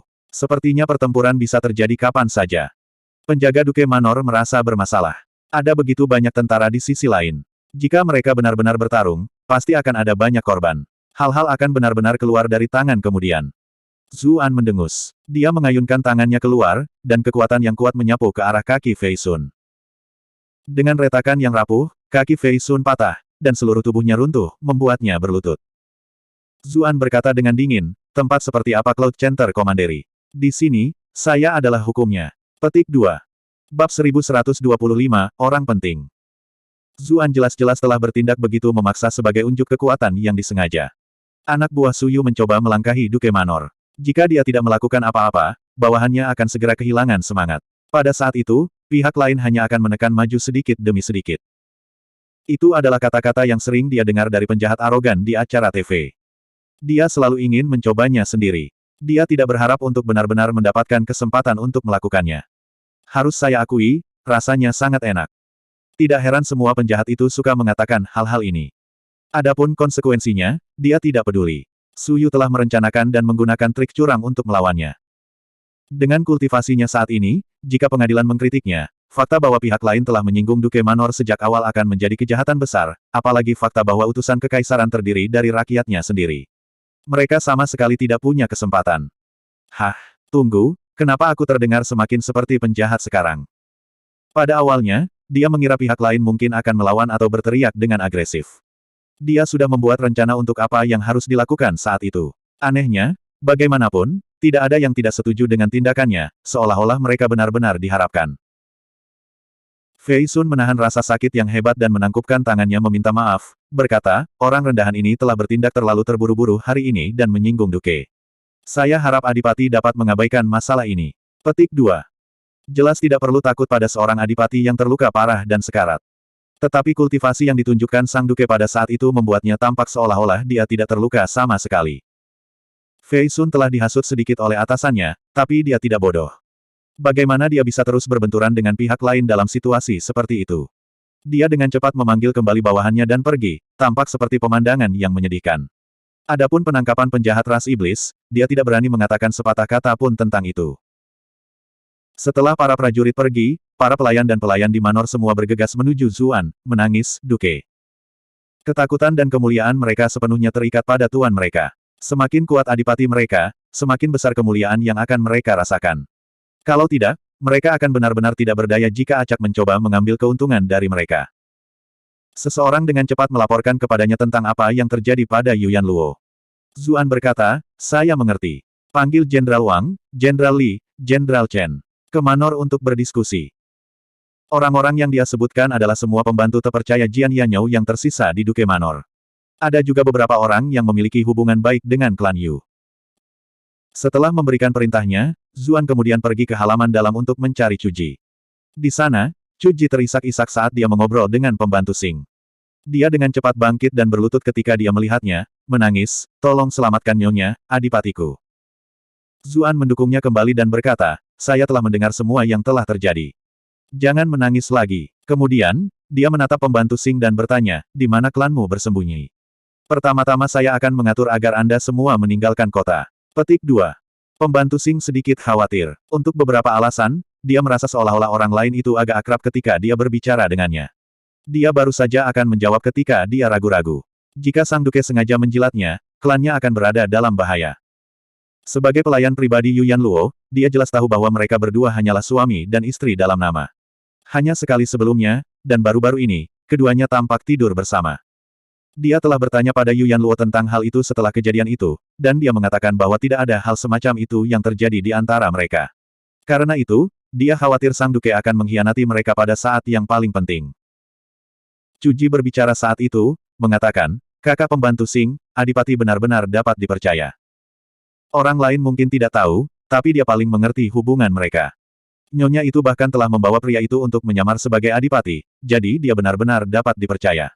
Dia dan Liu Ji telah menebak identitas aslinya secara pribadi, tetapi mereka diam-diam setuju untuk tidak menjelajahinya lebih jauh. Pembantu Xing sangat terkejut. Tetapi ketika dia memikirkan tentang bagaimana Cuji adalah pasangan Sang Duke, sepertinya tidak terlalu banyak masalah dengan apa yang dia katakan. Selain itu, dia benar-benar tidak memiliki banyak orang lain untuk dimintai bantuan saat ini. Karena itu, dia menjawab, "Baru-baru ini, kehidupan klan kami di utara terlalu sulit. Itulah mengapa Nyonya mengatur beberapa pekerjaan untuk mereka di sisi lain. Produk lokal di sana digunakan untuk kebutuhan sehari-hari seperti makanan dan obat-obatan, tetapi harus dilakukan secara rahasia. Hal-hal akan menjadi sangat buruk jika kebocoran sekecil apapun terjadi. Itulah sebabnya kami dengan hati-hati memilih beberapa klan yang cerdas untuk datang ke Cloud Center Commandery dan bekerja di bisnis tertentu. Pada saat yang sama, kami menerima beberapa anggota klan berbakat untuk mempelajari masyarakat manusia. Dengan begitu, mereka bisa menggunakan ilmunya untuk memajukan kampung halamannya. Nyonya khawatir akan ada bahaya, jadi dia tidak membiarkan klan kami tetap berada di klan Yu, alih-alih mengatur mereka di tempat-tempat tersembunyi di seluruh kota. Sekarang, tampaknya Nyonya benar-benar memiliki pandangan jauh ke depan. Petik 2. Zuan berpikir dalam hati, Yuyan Luo mungkin juga sangat berkonflik saat itu. Di satu sisi, dia ingin melakukan semua yang dia bisa untuk menjaga klannya. Di sisi lain, ras iblis dan manusia telah bertarung selama 1 milenium, jadi dia akan khawatir bahwa itu akan berakhir dengan merugikan klan Yu ayahnya. "Benar, di mana Paman Fu? Apa kau bisa menghubunginya?" Dia bertanya. Penatua yang mengemudikan kereta Yuyan Luo di masa lalu muncul di benaknya. Kultivasi Paman Fu cukup tangguh. Dengan bantuannya, Yuyan Luo tidak akan ditangkap dengan mudah. Nyonya mengatur agar dia berurusan dengan beberapa barang yang dicuri di komandan tetangga. Seharusnya sudah waktunya baginya untuk kembali. "Selama kita bisa meninggalkan kota, saya punya cara untuk menghubunginya," jawab pembantu Xing. Cuji berkata, "Tapi seluruh kota terkunci sekarang, jadi akan sulit untuk meninggalkan kota. Selanjutnya, adipati juga seseorang yang diawasi dengan cermat. Dia juga akan berada dalam bahaya besar jika dia menggunakan namanya untuk membawa kalian semua keluar kota." Pembantu Xing merasa berkonflik dan dengan cepat berkata, "Saya tidak akan berani membiarkan adipati mengambil risiko seperti itu. Apakah kita bisa meninggalkan kota atau tidak adalah masalah kecil. Namun, saya dengan sungguh-sungguh meminta adipati untuk menyelamatkan Nyonya." Zuan berpikir sebentar, lalu menjawab, "Jangan panik. Saya akan menyelamatkan Nyonya, dan saya akan mencoba menemukan cara untuk mengirim kalian semua juga. Anda harus terlebih dahulu menghubungi klan yang tersisa di kota sehingga mereka tidak menunjukkan diri mereka dalam alarm mereka. Akan jauh lebih sulit untuk menyelamatkan mereka saat itu. Pembantu Xing, kamu seharusnya tidak menunjukkan dirimu karena semua orang sedang mencarimu sekarang." Cuji berkata, "Kalau begitu aku akan menghubungi mereka." Zuan menatapnya dan menjawab, "Hati-hati. Saya yakin ada orang yang menonton Duke Manor kami sekarang." Petik 2. Cuji tersipu ketika dia merasakan kekhawatirannya. Dia menundukkan kepalanya karena malu dan berkata, "Jangan khawatir. Saya telah dilatih dalam hal ini sebelumnya, seharusnya baik-baik saja." Zuan mengangguk. Setelah mereka bertukar kata lagi, seseorang datang untuk melaporkan kepada Zuan bahwa para jenderal sudah bergegas. Mereka sudah mulai bergerak secepat itu. Zuan terkejut. Namun, segera setelah itu, dia mengetahui bahwa setelah sesuatu terjadi pada Yuyan Luo, banyak yang secara tidak sadar memilih untuk berkonsultasi dengannya, jadi mereka akhirnya bertemu satu sama lain karena masalah yang sama. Zuan dengan demikian melakukan diskusi dengan para jenderal di ruang pribadi. Segera setelah itu, sekelompok orang pergi dengan ekspresi muram. Beberapa waktu kemudian, beberapa tentara berkumpul di luar kota dengan mendominasi. Untuk menjaga kekuatan lainnya, pasukan utama dari Martial Affairs Manor praktis semuanya ditempatkan di pinggiran kota. Penjaga kota semua gugup, menjaga gerbang dengan hati-hati. Pada saat yang sama, mereka mengeluarkan laporan kepada Suyu. Tapi Suyu sedang tidak ingin berurusan dengan masalah itu sekarang. Jian Yanyo, dan para jenderalnya telah tiba dengan pasukan pribadinya masing-masing. Suyu menyuruh bawahannya membuat persiapan, sementara dia sendiri menyambut pesta di pintu masuk dengan senyuman. Dia berkomentar, apakah Adipati tidak seharusnya beristirahat? Saya tidak berharap Anda pulih begitu cepat. Petik 2. Xiao Yao juga berdiri di sampingnya sambil memegang pedangnya, jelas waspada terhadap serangan mendadak. Sang Hong juga bergegas ketika dia mendengar berita itu. Tatapan Zuan memindai mereka yang hadir dan dia berkata dengan dingin, dunia ini mungkin sudah terbalik jika aku masih belum muncul. Suyu menggelengkan kepalanya dan menjawab, pada akhirnya, dunia ini adalah dinasti Zhou Agung dan dunia yang mulia. Itu tidak bisa diubah. Zuan tahu Suyu mengatakan itu dengan sengaja untuk menekannya menggunakan istana dan kaisar. Dia berkata dengan acuh tak acuh, saya, Jian Yanyo, menganggap diri saya telah hidup dengan hati-hati dan hati-hati selama ini. Meskipun saya tidak mengklaim telah memberikan kontribusi heroik ke pengadilan, saya telah melakukan bagian saya yang adil. Namun, mengapa Tuan Su tidak dapat membedakan antara yang benar dan yang salah, menangkap istri saya sendiri? Petik 2. Suyu menjawab, Duke salah paham. Pejabat ini tidak berniat melawan Sang Duke. Alasan mengapa kita harus menangkap Yuyan Luo hanya karena dia adalah Medusa, individu ras iblis yang bersembunyi di masyarakat manusia. Para prajurit biasa di sisi Zuan saling memandang dengan cemas ketika mereka mendengar itu. Mereka hanya tahu bahwa Yuyan Luo telah ditangkap sebelumnya, tetapi tidak tahu alasan pastinya. Ketika mereka mendengar dia adalah Medusa, mereka semua memiliki ekspresi bingung.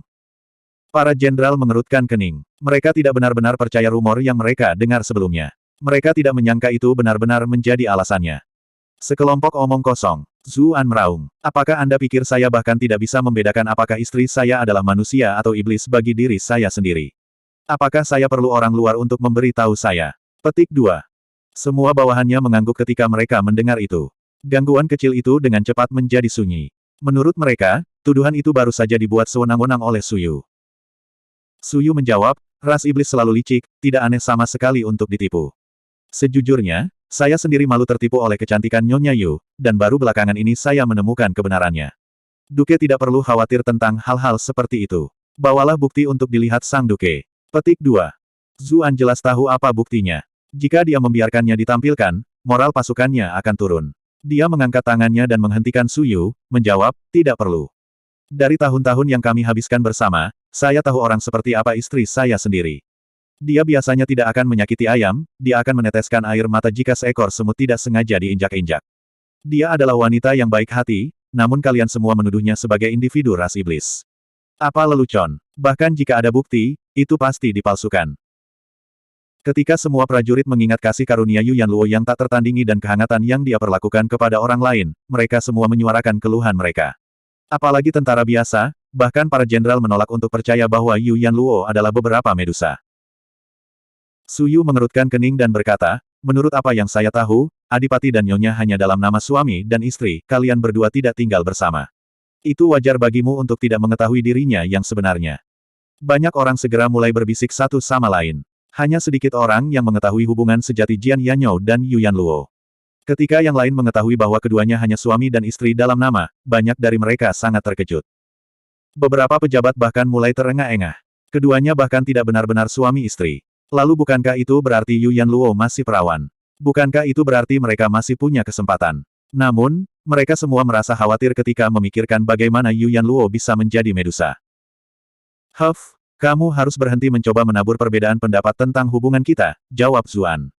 Alasan mengapa kami hidup terpisah adalah karena kami berdua adalah pemimpin klan kami, dan kami memiliki banyak hal untuk diurus. Itu tidak pernah mempengaruhi perasaan kami satu sama lain, dan kami sering bertemu secara pribadi.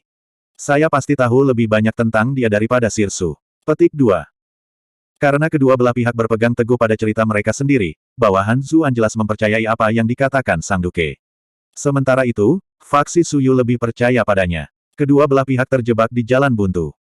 Wajah Suyu menjadi gelap. Dia menjawab, Komandan Duke, mungkinkah Anda bersikeras melindungi individu ras iblis? Jangan mencoba menyerang saya dengan tuduhan acak. Saya hanya mencoba menyelamatkan istri saya yang tidak bersalah. Zuan berseru, muncul di belakangnya. Para penjaga di belakangnya menghunus pedang panjang mereka. Suasana yang keras dan keras dengan cepat menyapu tempat itu. Aku akan membawa nyonya itu kembali hari ini. Jika ada yang menghalangi jalanku, jangan salahkan aku karena tidak berbelas kasihan. Ekspresi Suyu berubah dan dia bertanya, Duke, apakah kamu tahu bahwa kamu sedang memberontak sekarang? Zuan berkata dengan acuh tak acuh, saya hanya tahu bahwa saya sedang menyelamatkan istri saya. Karena dia tidak menyakiti orang atau tidak menghormati keluarga kerajaan, dan kamu sendiri yang menyalahkannya, bagaimana ini dianggap sebagai pemberontakan? Suyu berkata, semua pejabat lain sudah melihat buktinya. Mereka tahu seluruh urutan kejadian. Tetapi karena Sang Duke menolak untuk melihat buktinya, tidak banyak yang bisa saya lakukan. Petik 2. Zuan memotongnya dan menjawab, jika Yang Mulia tidak memperhatikan masalah ini, dan jika tiga menteri pengadilan tidak mengadakan sidang bersama, tentu saja tidak ada kejahatan. Dengan status dan identitasnya, bagaimana dia bisa menjadi seseorang yang bisa Anda hukum dan tangkap hanya karena keyakinan pribadi Anda? Dia melanjutkan, pergi dan tanyakan apakah orang-orang klan Yu setuju, apakah orang-orang klan Jian setuju, dan bahkan jika orang-orang dari Komando Cloud Center setuju. Bawahannya meraung ketika mereka mendengar itu, suara mereka lebih keras dari sebelumnya. Ekspresi semua pejabat yang hadir berubah. Bahkan Sang Hong mulai berpikir sendiri. Pengaruh klan Jian dan Yu sangat besar. Meskipun banyak tokoh penting dari kedua klan telah dihapus dari posisi mereka, itu tidak cukup untuk mempengaruhi keseimbangan kekuatan terlalu banyak. Selanjutnya, klan Jian dan Yu selalu memiliki reputasi yang baik di antara orang-orang. Yu Yanluo khususnya memiliki popularitas terbesar di antara orang-orang. Jika benar-benar ada konflik, akan ada beberapa risiko Cloud Center Commandery terbelah. Sang Hong hendak melangkah maju untuk bertindak sebagai mediator, ketika Suyu tiba-tiba melambaikan tangannya dan sebuah benda kuning muncul di tangannya. Dia berkata, siapa bilang Yang Mulia tidak tahu tentang ini? Ini adalah dekrit kekaisaran yang diberikan oleh Yang Mulia kepadaku. Dia memberiku wewenang untuk menangani masalah identitas ras iblis Yu Yanluo. Yang lain berteriak ketakutan ketika mereka melihat dekrit kuning. Bahkan orang-orang klan Jian dan Yu saling memandang dengan cemas saat keributan pecah. Ekspresi Zuan menjadi gelap. Dia memiliki dekrit serupa sebelumnya, jadi dia jelas tahu yang ini nyata. Dia selalu ingin tahu siapa yang ada di belakang Suyu. Sekarang, ternyata benar-benar kaisar. Siapa sangka, siapa sangka. Sepertinya dia mengirimku dan Sang Hong ke sini sebagai utusan kekaisaran untuk berurusan dengan klan Yu, tapi dia sudah mengatur agar Suyu memberikan pukulan fatal di waktu yang penting, pikirnya.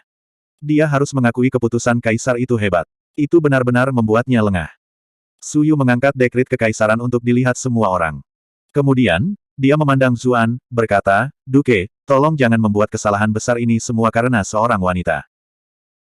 Bahkan sebelum Zuan sempat menjawab, para jenderal bawahannya sudah melangkah maju untuk berbisik kepadanya, khawatir dia akan membuat keputusan yang terburu-buru. Duke, tolong tetap tenang. Tepat, karena Yang Mulia telah mengeluarkan dekrit, mungkin benar-benar ada yang salah dengan Nyonya Yu. Petik 2. Tidak perlu bagi kita untuk menghancurkan klan Jian juga karena urusan klan Yu. Zuan memandang bawahannya. Tak satu pun dari mereka yang percaya diri seperti sebelumnya. Ketakutan berkedip di mata mereka. Bahkan orang-orang dari klan Yu telah kehilangan semua keberanian, jelas menjadi tanpa semangat. Tampaknya kekuatan kaisar sudah mendarah daging di hati orang-orang. Mereka semua segera kehilangan kepercayaan diri ketika mereka menyadari bahwa mereka sedang menghadapi kaisar. Dia baru saja akan memberitahu mereka bahwa dia akan memikul semua tanggung jawab ketika hawa dingin tiba-tiba menyapu udara, diikuti oleh aroma samar. Aroma itu sangat anggun. Itu bukan aroma wewangian yang bisa dibeli orang di jalanan, sebaliknya, itu menyerupai wewangian alami.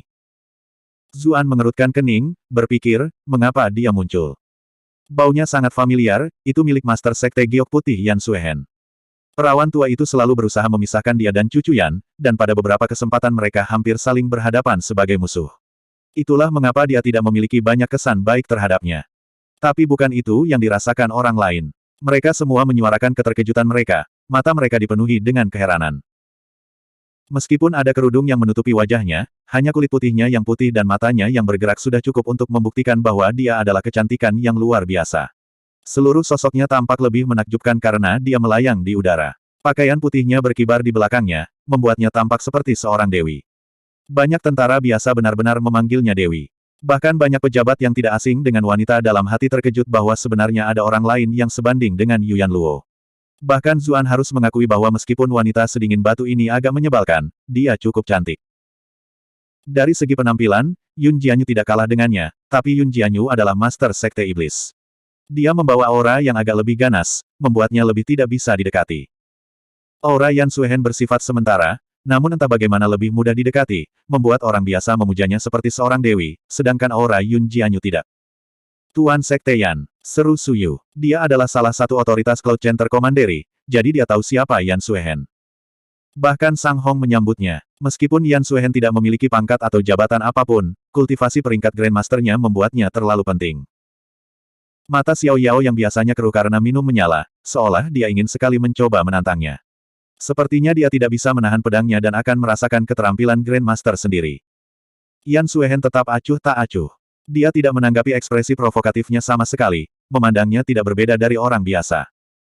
Kemudian, dia sedikit mengangguk kepada yang lain sebagai tanda hormat sebelum berkata, saya mendengar bahwa sesuatu yang besar terjadi di sini, jadi saya ingin datang dan melihatnya. Saya telah mendengar sebagian besar cerita di sepanjang jalan. Untuk mencegah rakyat jelata Cloud Center Commandery terjebak dalam kekacauan, dapatkah kedua belah pihak berhenti di sini sebagai bantuan untukku? Kemudian, dia melihat kedua belah pihak dengan matanya yang indah. Su Yu mengerutkan kening. Meskipun dia memegang dekrit kekaisaran di tangannya, dia tidak memiliki kepercayaan diri untuk benar-benar melawan seorang Grandmaster. Dengan kultivasinya, dia bisa dengan mudah mengakhiri hidupnya sebelum dia bisa selesai melantunkan dekrit kekaisaran. Bahkan jika dia mundur 1000 langkah dan berasumsi dia bisa menggunakan dekrit kekaisaran, Yang Mulia pasti akan menyalahkannya sesudahnya. Bagaimanapun, dia akan menyinggung seorang Grandmaster dan sekte kuat di belakangnya. Dia akan disalahkan karena melakukan pekerjaan yang buruk, apapun yang terjadi. Selanjutnya, pasukan klan Jian dan Yu tidak bisa diabaikan. Jika mereka benar-benar bertarung satu sama lain, situasinya akan dengan mudah melampaui kendalinya. Dia langsung mengerti semua itu. Karena itu, dia tersenyum dan berkata, Master Sekte Yan adalah orang yang penuh kasih, dan teladan bagi generasi kita. Bagaimana bisa pejabat ini mengabaikan keselamatan rakyat jelata dan mengangkat senjata? Namun, saya tidak sendirian dalam hal ini, jadi saya tidak bisa membuat keputusan di sini. Zuan memuji Su Yu dalam hati. Rubah tua ini segera melemparkan duri ke arahku, sehingga jika aku bertahan dalam masalah ini, sepertinya aku tidak peduli dengan rakyat jelata. Yan Suehen juga menatapnya dan bertanya, apa pendapat Sang Duke? Dengan keadaan seperti itu, Zuan tahu bahwa menggunakan kekuatan sudah tidak mungkin. Lupakan dekrit kekaisaran, hanya Yan Suehen saja bukanlah seseorang yang bisa dia kalahkan. Dia berpikir sebentar, lalu berkata, saya bukan orang yang suka membuat masalah tanpa alasan. Namun, peristiwa yang terjadi hari ini agak terlalu berlebihan, semuanya telah disajikan secara sepihak oleh Sirsu. Paling tidak, saya harus diizinkan bertemu istri saya untuk mendengar keseluruhan cerita. Petik 2. Zuan tidak akan menjadi Zuan jika dia tidak memanfaatkan kehadiran Yan Suehen. Su Yu mengerutkan kening. Dia jelas tidak ingin Jian Yanyo bertemu Yuyan Luo. Dorongan pertamanya adalah menolak permintaan itu. Tetapi Yan Suehen berkata, memang, saya memiliki beberapa hal yang ingin saya tanyakan kepada Nyonya Yu juga. Kau harus ikut denganku. Napas Su Yu tertahan sejenak, dan dia langsung merasakan perutnya yang penuh amarah. Pada awalnya, Yan Suehen setidaknya tampak seolah-olah sedang mendiskusikan berbagai hal dengannya. Namun sekarang, dia bahkan belum bertanya padanya dan malah membuat keputusan untuknya. Apakah semua Grandmaster hanya melakukan apapun yang mereka mau? Saya memiliki dekrit kekaisaran, Anda tahu. Tapi itu adalah keluhan yang hanya bisa dia tutupi. Dia jelas tidak mampu menyinggung seorang Grandmaster pada tahap rencana ini. Karena itu, dia berkata, tidak akan ada masalah sama sekali bagi kalian berdua untuk bertemu dengan Yuyan Luo. Namun, kami tidak dapat mengizinkan pengikut lainnya. Petik 2. Dia takut Jian Yanyo akan mengambil kesempatan untuk meraih Yuyan Luo dan lari. Jika hanya Jian Yanyo saja, akan lebih mudah baginya untuk mengendalikan situasi. Bagaimanapun, meskipun kultivasi Jian Yanyo tinggi, dia terluka. Zuan jelas tidak keberatan. Jadi, dia berjalan di samping Yan Suehen. Yan Suehen tidak ingin diawasi oleh siapapun, jadi Su Yu dan yang lainnya hanya bisa menunggu di luar. Melihat tidak ada orang di sekitar mereka, Zuan melihat sosok berbaju putih di sampingnya. Berapa umur wanita ini? Pengalaman dan prestisenya lebih besar dari Yuyan Luo. Tapi dia tidak mungkin setua itu, kan? Apa yang kamu lihat? Bentak Yan Suehen, tiba-tiba berbalik dan menatapnya dengan dingin. Indra seorang Grandmaster sangat tajam. Seolah-olah dia memiliki mata di belakang kepalanya. Zuan berkata, saya hanya ingin tahu mengapa Master Sekte akan membantu saya. Dia menyadari bahwa Yan Suehen tampak netral, tetapi dia sebenarnya sedikit menyukai sisinya. Yan Suehen menatapnya dan menjawab, mengapa kamu menanyakan hal seperti itu? Sekte Giok Putih dan klan Jian telah bekerja sama selama bertahun-tahun. Siapa yang akan saya bantu, jika bukan Anda? Bab 1127. Zuan terkejut. Baru saat itulah dia ingat bahwa Jian Taiding adalah saudara junior Yan Suehen, seorang tokoh penting di Sekte Giok Putih. Hubungan mereka jelas istimewa. Dia dengan cepat menguap dan berkata, ada terlalu banyak hal yang terjadi baru-baru ini, jadi saya khawatir itu mungkin memengaruhi hubungan kami. Kamu gugup? Yan Suehen bertanya dengan curiga. Perubahan fisiologis pada Jian Yanyo tidak luput dari persepsinya. Zuan berpikir, wanita benar-benar tajam. Pria manapun yang menikahinya tidak akan bisa melakukan apapun secara diam-diam. Dia bereaksi dengan cepat dan berkata, saya secara terbuka menantang pengadilan, dan Su Yu bahkan mengeluarkan dekret kekaisaran. Itu berarti Yang Mulia sudah merencanakan untuk berurusan dengan dua klan kami sebelumnya. Bagaimana saya tidak gugup? Yan Suehen mengangguk, dengan jelas mengakui penjelasannya.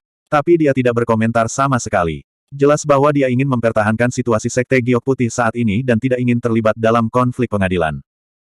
Keduanya terus maju. Karena apa yang baru saja terjadi, Yan Suehen hanya merasa agak aneh memiliki adipati yang berjalan di belakangnya. Karena itu, dia menunggunya berjalan melewatinya sebelum mengejarnya lagi. Keduanya berjalan ke penjara berdampingan. Namun, Zuan merasa agak bingung. Mereka telah menjadi musuh setiap kali mereka bertemu sebelumnya, namun sekarang, mereka benar-benar bisa berjalan begitu dekat satu sama lain. Aku bertanya-tanya apakah wanita sedingin batu ini ingin mencabik-cabikku karena malu jika dia tahu siapa aku. Segera setelah itu, mereka berdua tiba di kamar tempat Yu Yanluo dikurung. Zuan tiba-tiba menyadari bahwa mereka akan selesai jika Yu Yanluo bertindak aneh dan Yan Suehen menangkap kesalahan itu. Tidak mungkin dia berkultivasi ke level Grandmaster hanya untuk dekorasi, kan? Tapi dia telah mempelajari pelajarannya sebelumnya, dan dengan sengaja mengendalikan detak jantungnya sehingga Yan Suehen tidak akan memperhatikan apapun. Ketika Yu Yanluo melihat mereka berdua, dia tampak terkejut sejenak. Jelas bahwa dia tidak akan pernah mengharapkan keduanya datang bersama. Tapi dia bereaksi dengan cepat dan membungkuk ke arah mereka berdua, berkata, Tuan Sekte Yan, Yanyo, aku tidak menyangka kalian berdua melihatku dalam keadaan yang menyedihkan hari ini. Yan Suehen agak terkejut, menjawab, kehebatan Nyonya Yu dalam menahan diri membuat saya kagum. Anda berada dalam situasi yang mengerikan, namun Anda tampaknya tidak khawatir sedikitpun. Petik 2. Hidup dan mati diatur oleh takdir, kata Yu Yanluo sambil tersenyum. Selanjutnya, saya percaya bahwa ada orang yang akan membuktikan bahwa saya tidak bersalah. Yan Suehen mendengus. Nyonya, saya tidak menyarankan Anda untuk memiliki harapan tinggi pada Kaisar. Zhao Han menyukaimu sebelumnya, tapi dia adalah penguasa yang kejam. Dia jelas telah merencanakan melawanmu kali ini, jadi harapanmu padanya untuk mengembalikan kepolosanmu kemungkinan besar akan menyebabkan kekecewaan. Petik 2. Yu Yanluo tertawa. Dia tidak mengatakan apa-apa. Dia tidak berbicara tentang Kaisar, melainkan. Dia tanpa sadar menatap Zuan. Sedikit ekspresi lembut muncul di matanya. Seberapa tajam persepsi Grandmaster? Yan Suehen bingung. Menurut sumbernya, keduanya seharusnya hanya suami dan istri atas nama. Mengapa sepertinya mereka berdua benar-benar berbagi perasaan? Dan baru saja, Jian Yanyo hampir bertindak impulsif untuk wanita ini. Namun sayangnya, pikiran itu hanya bisa menjadi kecurigaan. Dia hanya berasumsi terlalu banyak hal telah terjadi baru-baru ini, sehingga kedua belah pihak akhirnya semakin dekat. Lagi pula, sulit membayangkan seseorang bisa menjadi persis seperti orang lain di dunia ini. Bahkan seorang Grandmaster seperti dia tidak dapat melihat kekurangan apapun. Dia sama sekali tidak tertarik dengan urusan mereka, selama itu tidak melibatkan Zuan. Hubungan Yu Yanluo dan bocah Zuan itu tampaknya cukup baik. Saya bahkan merasa sedikit kasihan pada murid saya. Cuyan adalah orang yang sangat berpikiran tunggal. Dia belum punya waktu untuk mengatur bocah itu selama waktunya di Sekte Giok Putih, namun sekarang, anak ini menggoda semua wanita ini. Dia tidak memiliki integritas seorang pria sama sekali. Saya harus memberitahu Cuyan semua yang terjadi begitu saya kembali. Bocah ini, Zuan, telah mengikuti setiap panggilan dan panggilan Yu Yanluo, dan dia bahkan jatuh cinta padanya. Membiarkan jalur kultivasi Anda terpengaruh karena seseorang seperti ini tidak sepadan. Yan Suehen selalu menjadi marah setiap kali dia melihat pria itu dan perilakunya yang nakal. Anda telah berhasil mengendalikan Yan Suehen untuk +55 +55 +55.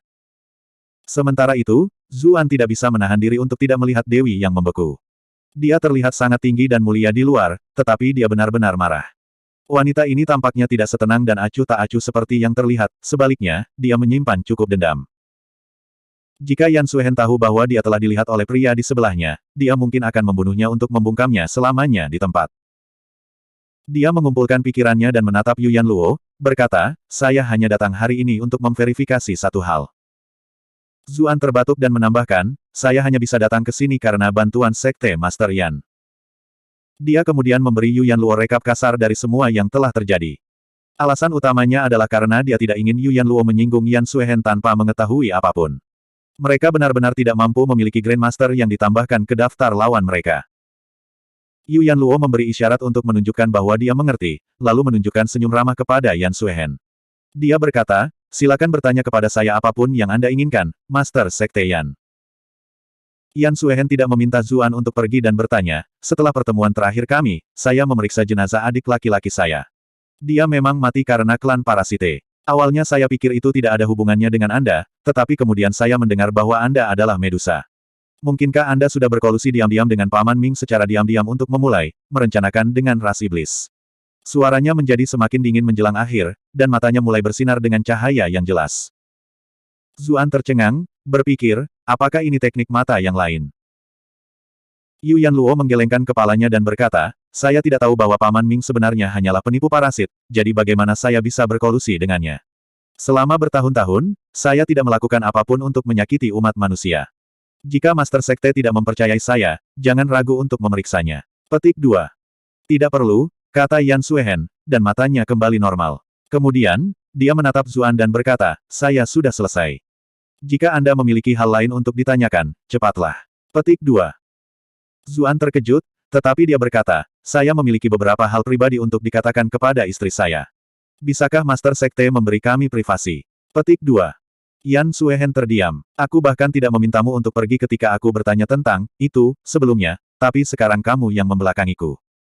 Tetapi meskipun dia tidak terlalu senang tentang itu, melihat bagaimana mereka adalah suami dan istri, dia sebenarnya juga tidak ingin mendengarkan hal-hal seperti itu. Kalau begitu aku pergi dulu, katanya dingin sebelum berjalan keluar. Zuan dengan cepat mengingatkannya, Tuan Sekte, kamu tidak bisa menguping sekarang. Perasaan seorang Grandmaster terlalu menakutkan. Bahkan jika dia pergi keluar, dia masih bisa dengan mudah mendengar percakapan mereka. Yan Suehen terhuyung-huyung dan hampir jatuh. Dadanya naik turun beberapa kali, dan dia berkata sambil melotot, apakah kamu menganggapku sebagai seseorang yang tidak tahu malu? Kapan Jian Yanyo menjadi sangat mirip dengan Zuan itu? Ah, sangat menyebalkan. Anda telah berhasil mengontrol Yan Suehen selama +365 +365 Ketika Zuan melihat poin kemarahan, dia berpikir dalam hati, apa doktrin, bebas dari semua emosi, dari Sekte Giok Putih. Wanita ini biasanya keren dan acuh tak acuh, tapi dia sebenarnya sangat berapi-api di dalam. Ketika dia pergi, dia dengan cepat mengirim transmisi Qi, memberitahu Yu Yanluo tentang apa yang terjadi di klan Yu, termasuk bagaimana dia telah menyelamatkan pembantu Xing dan hal-hal lain semacam itu. Meskipun Yan Suehen kemungkinan besar tidak akan menguping, dia tidak bisa mengambil risiko.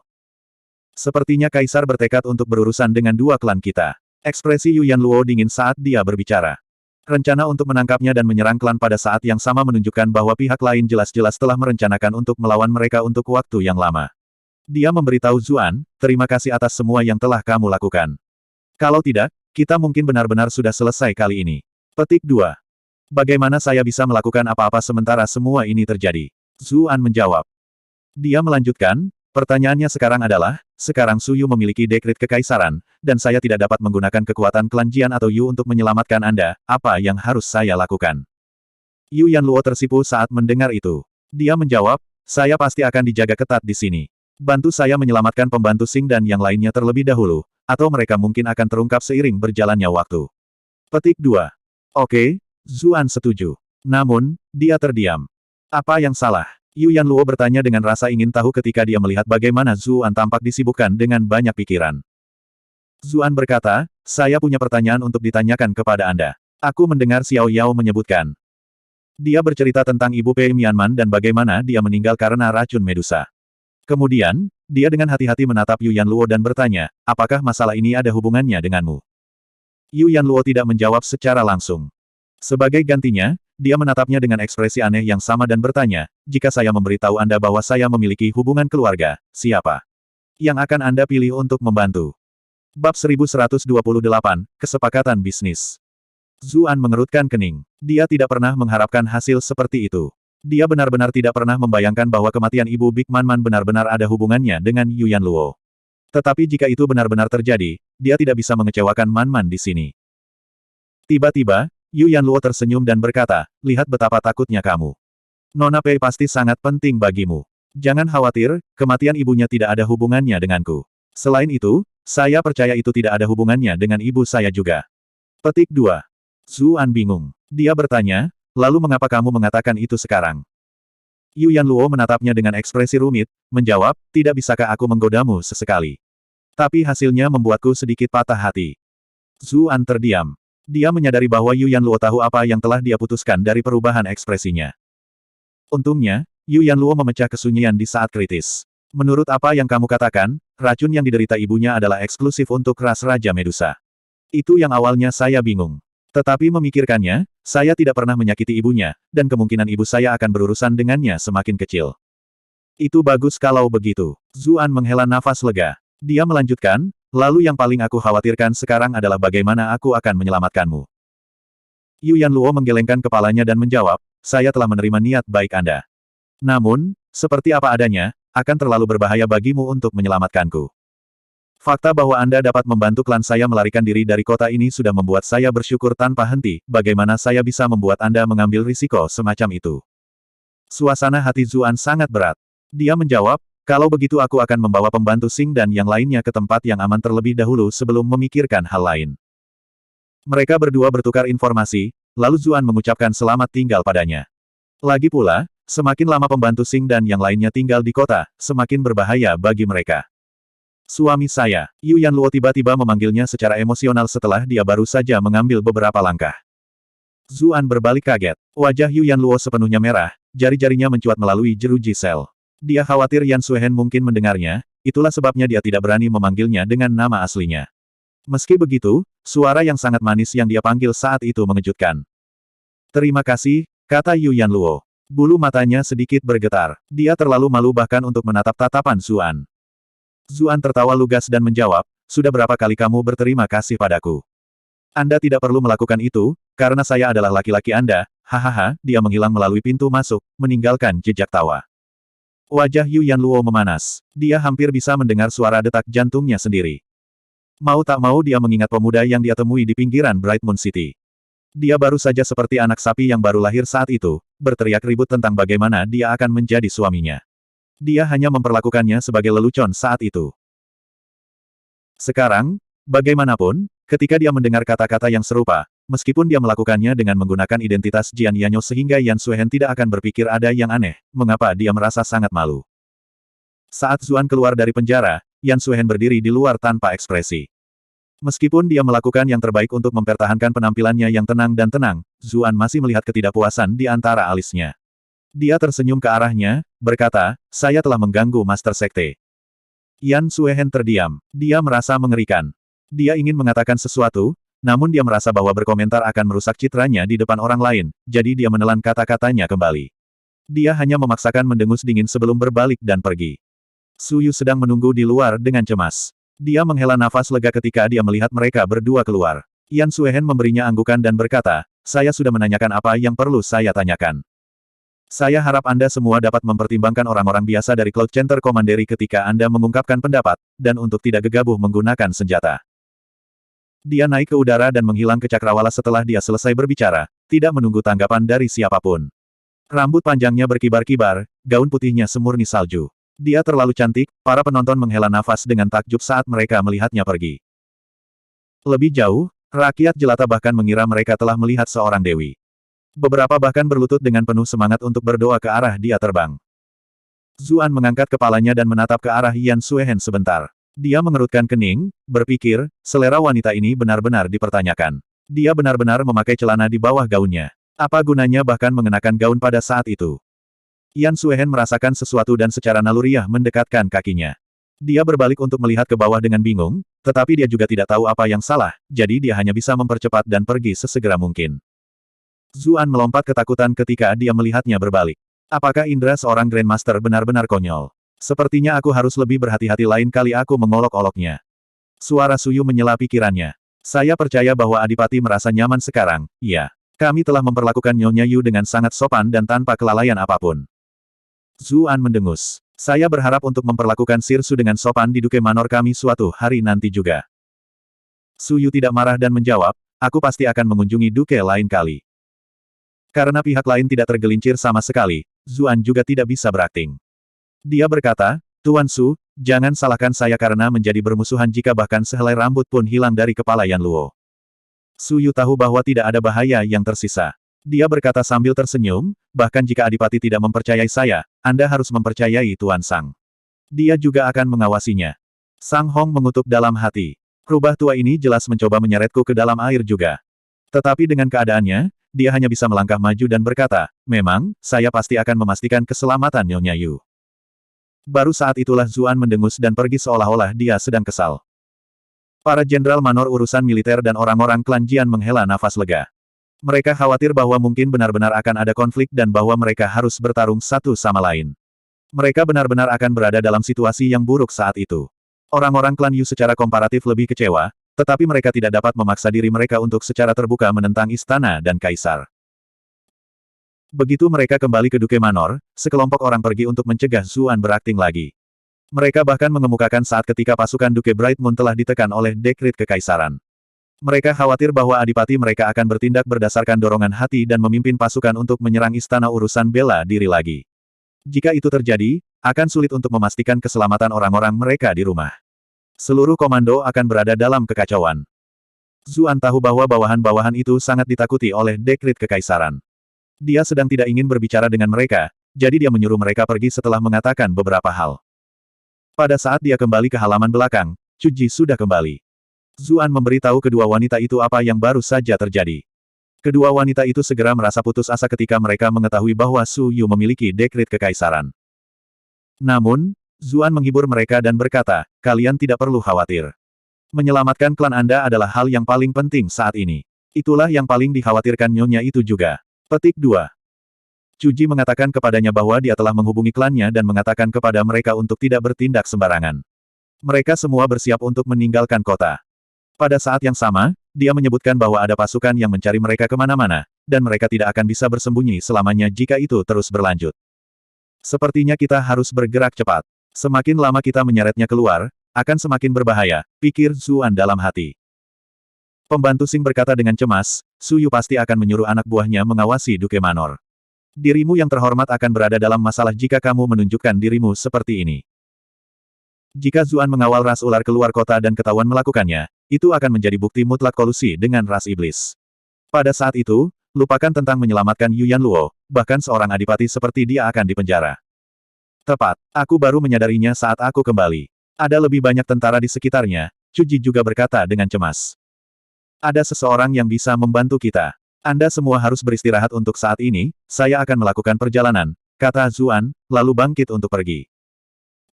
Zuan pergi melalui jalan rahasia untuk menghindari pengintaian. Kemudian, dia menemukan kesempatan untuk mengubah penampilannya. Segera setelah itu, dia tiba di sebuah tempat tinggal. Ketika dia tiba, pelayan dengan cepat membawanya masuk, membawanya untuk melihat seorang wanita dengan penampilan yang menawan. Dia tidak terkejut melihatnya sama sekali, malah cekikikan ketika dia berkata, aku sudah menunggumu begitu lama. Kenapa kau butuh waktu selama itu? Zuan tercengang. Dia bertanya, kamu tahu aku akan datang. Wanita itu tidak lain adalah Tang Tianer, nona muda dari kelompok pedagang Zenyuan. Sesuatu terjadi pada Yuan Luo, dan kamu adalah kekasih kecilnya. Bagaimana kamu tidak khawatir? Tang Tianer menjawab sambil dengan santai menyiapkan teh. Wajah Zuan menjadi gelap. Dia membalas, apa kekasih kecil? Kami hanya berteman. Betulkah? Tang Tianer tidak mengungkapkan pendapatnya saat dia menuangkan air panas ke atas daun teh. Dia membuang batch pertama, lalu menambahkan beberapa barang dari wadah yang berbeda. Baru saat itulah dia membawa cangkir ke Zuan. Dia berkata, kamu harus mencoba sedikit spesialisasi Cloud Center Commandery kami, Hani Minty. Bagaimana itu? Zuan tidak takut pada racun, jadi dia mengangkat cangkir dan menyesapnya. Dia segera menghela nafas dengan takjub, berkata, gayanya benar-benar berbeda dari Central Plains, tapi penuh dengan wewangian. Rasanya sama manisnya dengan wanita itu. Melihat bahwa dia meminum apa yang dia berikan padanya tanpa ragu-ragu, Tang Tianer memiliki senyum lebar di wajahnya. Dia berkata, Tuan Muda selalu tahu bagaimana membuat seorang wanita muda bahagia. Tidak heran Nyonya Yu memperlakukan Anda berbeda dari pria lain. Sayangnya, secangkir teh ini terasa asam bagiku. Kecut. Zuan mengerutkan kening. Dia memberinya rasa lain, namun dia tidak bisa merasakan sedikit pun rasa asam. Tang Tianer menghela nafas dan berkata, Tuan Muda bahkan tidak memikirkanku sama sekali, dan dia hanya mencariku karena wanita lain. Bagaimana saya tidak merasa masam di hati? Zuan terdiam. Dia berseru, apakah kamu tersesat dalam kebohonganmu sendiri? Kapan kita berdua pernah memiliki sesuatu? Ya ampun, aku akan merasa patah hati jika kamu mengatakan itu, kamu tahu. Tang Tianer menjawab, tampak seperti akan menangis. Zuan merasa kulit kepalanya mati rasa. Dia bertanya, bisakah kamu berbicara dengan benar? Sungguh pria yang tidak berperasaan. Karena Anda tidak menghargai perasaan lama, kami hanya akan memperlakukan ini seperti bisnis resmi, jawab Tang Tianer, lalu kembali ke penampilannya yang biasa. Tidak ada tanda-tanda tawa dan air mata sebelumnya saat dia melanjutkan, kamu ingin aku membantumu, tetapi aku harus menjelaskan bahwa pertama-tama, aku tidak memiliki kemampuan untuk menyelamatkan Yuyan Luo. Zuan berkata dengan serius, saya jelas tidak akan membuat Anda mengambil risiko seperti itu. Saya hanya ingin mengirim beberapa barang keluar kota melalui saluran grup pedagang Anda. Petik 2. Apakah mereka barang atau orang? Tang Tianer bertanya dengan senyum ambigu. Namun, dia tidak menunggunya menjawab dan melanjutkan, itu bukan tidak mungkin, tapi apa untungnya bagiku? Bab 1129, kamu berutang padaku. Zuan bertanya dengan serius, manfaat macam apa yang diinginkan wanita itu? Selama saya bisa melakukannya, saya tidak akan melalaikan tanggung jawab. Kamu bahkan tidak memiliki sedikit pun ketulusan. Tang Tianer mendengus. Lupakan, saya belum memikirkan apa yang saya inginkan, jadi saya akan memberitahu Anda di masa depan ketika saya memikirkan sesuatu. Anda sebaiknya tidak menarik kembali kata-kata Anda. Petik 2. Zuan mengerutkan kening. Kondisi seperti itu yang tidak ditetapkan dengan jelas adalah yang paling merepotkan. Siapa yang tahu apa yang akan dia minta nanti? Tetapi melihat bahwa dia telah setuju, dia masih menghela nafas lega dan berkata, terima kasih, Nona Tang. Kau meminta bantuanku karena gadis lain. Memikirkannya saja membuatku kesal, Tang Tianer mengerutkan bibirnya dan berbicara seolah-olah dia marah. Dia berkata, perlakukan luka saya dulu. Kami akan mempertimbangkan minat ini. Cedera. Zuan bertanya, terkejut. Wanita itu terluka. Melihat reaksi gugupnya, Tang Tianer akhirnya merasa sedikit lebih baik. Dia menjawab, saya tidak. Tapi ki milikmu itu terasa cukup enak, jadi aku hanya memperlakukannya sebagai pijatan. Baru pada saat itulah Zuan ingat bahwa dia memiliki reaksi aneh ketika dia memperlakukannya pertama kali. Saat itu, dia telah menggunakan obat palsu untuk mengancamnya, namun dia tampaknya tidak terlalu peduli tentang itu. Dia malah meminta perawatan itu sebagai hadiah. Dia agak bingung pada awalnya, tetapi kemudian, ketika dia memperlakukan Yuyan Luo, reaksinya mirip dengan Tang Tianer. Itu membuat Zuan menyadari bahwa reaksi Tang Tianer tidak terkecuali. Sejak kapan ki saya memiliki fungsi seperti itu? Dia pikir, tapi waktu terakhir yang dia habiskan bersama Mili terlalu singkat. Dia tidak punya waktu untuk bertanya padanya apakah sutra asal primordial memiliki fungsi itu atau tidak. Karena kamu tidak terluka, aku akan memijatmu. Anda dapat memperlakukannya sebagai terima kasih saya, kata Zuan, tidak terlalu memikirkannya. Dia berpikir pada dirinya sendiri bahwa ada Sim dari dunia masa lalunya yang telah melangkah lebih jauh untuk bersama gadis-gadis cantik. Tang Tianer menjadi waspada, menjawab, saya sudah mengatakan ini hanya bunga. Anda sebaiknya tidak berpikir ini sudah cukup untuk membayar saya kembali. Petik 2.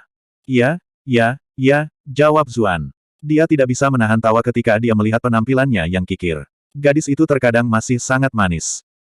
Dia pindah ke belakang Tang Tianer, lalu meletakkan tangannya di bahunya. Kemudian, dia mulai memijatnya dengan lembut. Bahunya ramping dan lembut, dan tulang selangkanya terlihat indah dan cantik dari sudut itu. Seperti yang diharapkan dari seseorang yang bahkan bisa membuat sekelompok orang mesum berpengalaman dari Hope of Freedom menjadi gila untuknya. Ah, jadilah lebih lembut, kamu menyakitiku, kata Tang Tianer saat tubuhnya menjadi tegang. Oke, jawab Zuan. Baru pada saat itulah dia menyadari bahwa ketika kultivasinya meningkat, dia masih terlalu kuat meskipun dia sengaja menahannya. Tapi bukankah tubuh Tang Tianer agak terlalu lemah? Baik atau buruk, dia juga seorang kultivator. Zuan mengekang kekuatannya sedikit lagi, dan baru kemudian Tang Tianer mengangguk puas. Dia menutup matanya, dan seluruh tubuhnya secara bertahap melunak. Beberapa saat kemudian, Tang Tianer melihat ke belakang ke arah Zuan, berkomentar, mengapa aku tidak merasakan perasaan itu dari sebelumnya? Apakah kamu tidak berusaha cukup keras? Petik 2. Zuan terdiam. Dia ingin melihat di mana masalahnya, itulah sebabnya dia tidak menggunakan ki-nya. Sekarang, tampaknya bukan hanya kontak fisik yang menciptakan perasaan itu ki setelah semua. Dia terkejut. Kali ini, dia tidak menggunakan sutra asal primordial dan malah menggunakan sutra Phoenix Nirvana miliknya, memasukkan sedikit ki sejati ke dalam tubuhnya. Tang Tianer merilis erangan manis. Senyum bahagia muncul di wajahnya. Dia menutup matanya dengan puas, berkata, itu dia. Zuan bingung. Dia mengira itu adalah sutra asal primordial, tetapi sekarang, sepertinya sutra Phoenix Nirvana memiliki efek yang sama.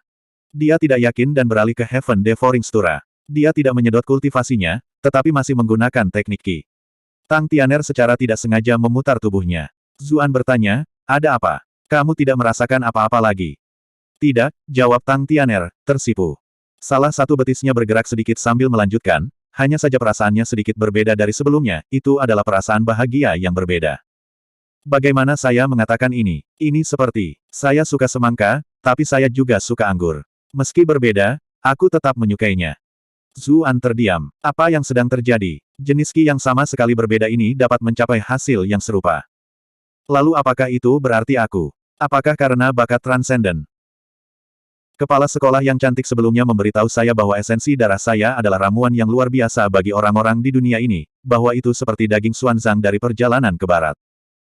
Memang bisa mengobati luka, tapi hal seperti ini belum pernah terjadi sebelumnya kan? Jangan bilang ini hanya terjadi setelah mencapai tingkat kultivasi tertentu. Segala macam kemungkinan muncul di kepalanya. Sayangnya, tidak ada cara baginya untuk mengkonfirmasi pemikiran itu. Itu harus menunggu sampai Mili pulih dan bisa menjelaskan semuanya padanya.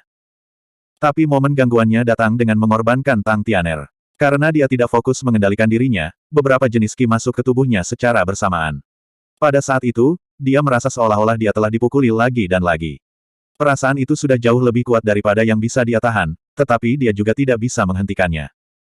Sama seperti itu, seluruh tubuhnya tersentak bola-balik berulang kali. Dia telah duduk dalam postur yang bermartabat pada awalnya, tetapi kakinya mulai bersilangan dan berpotongan.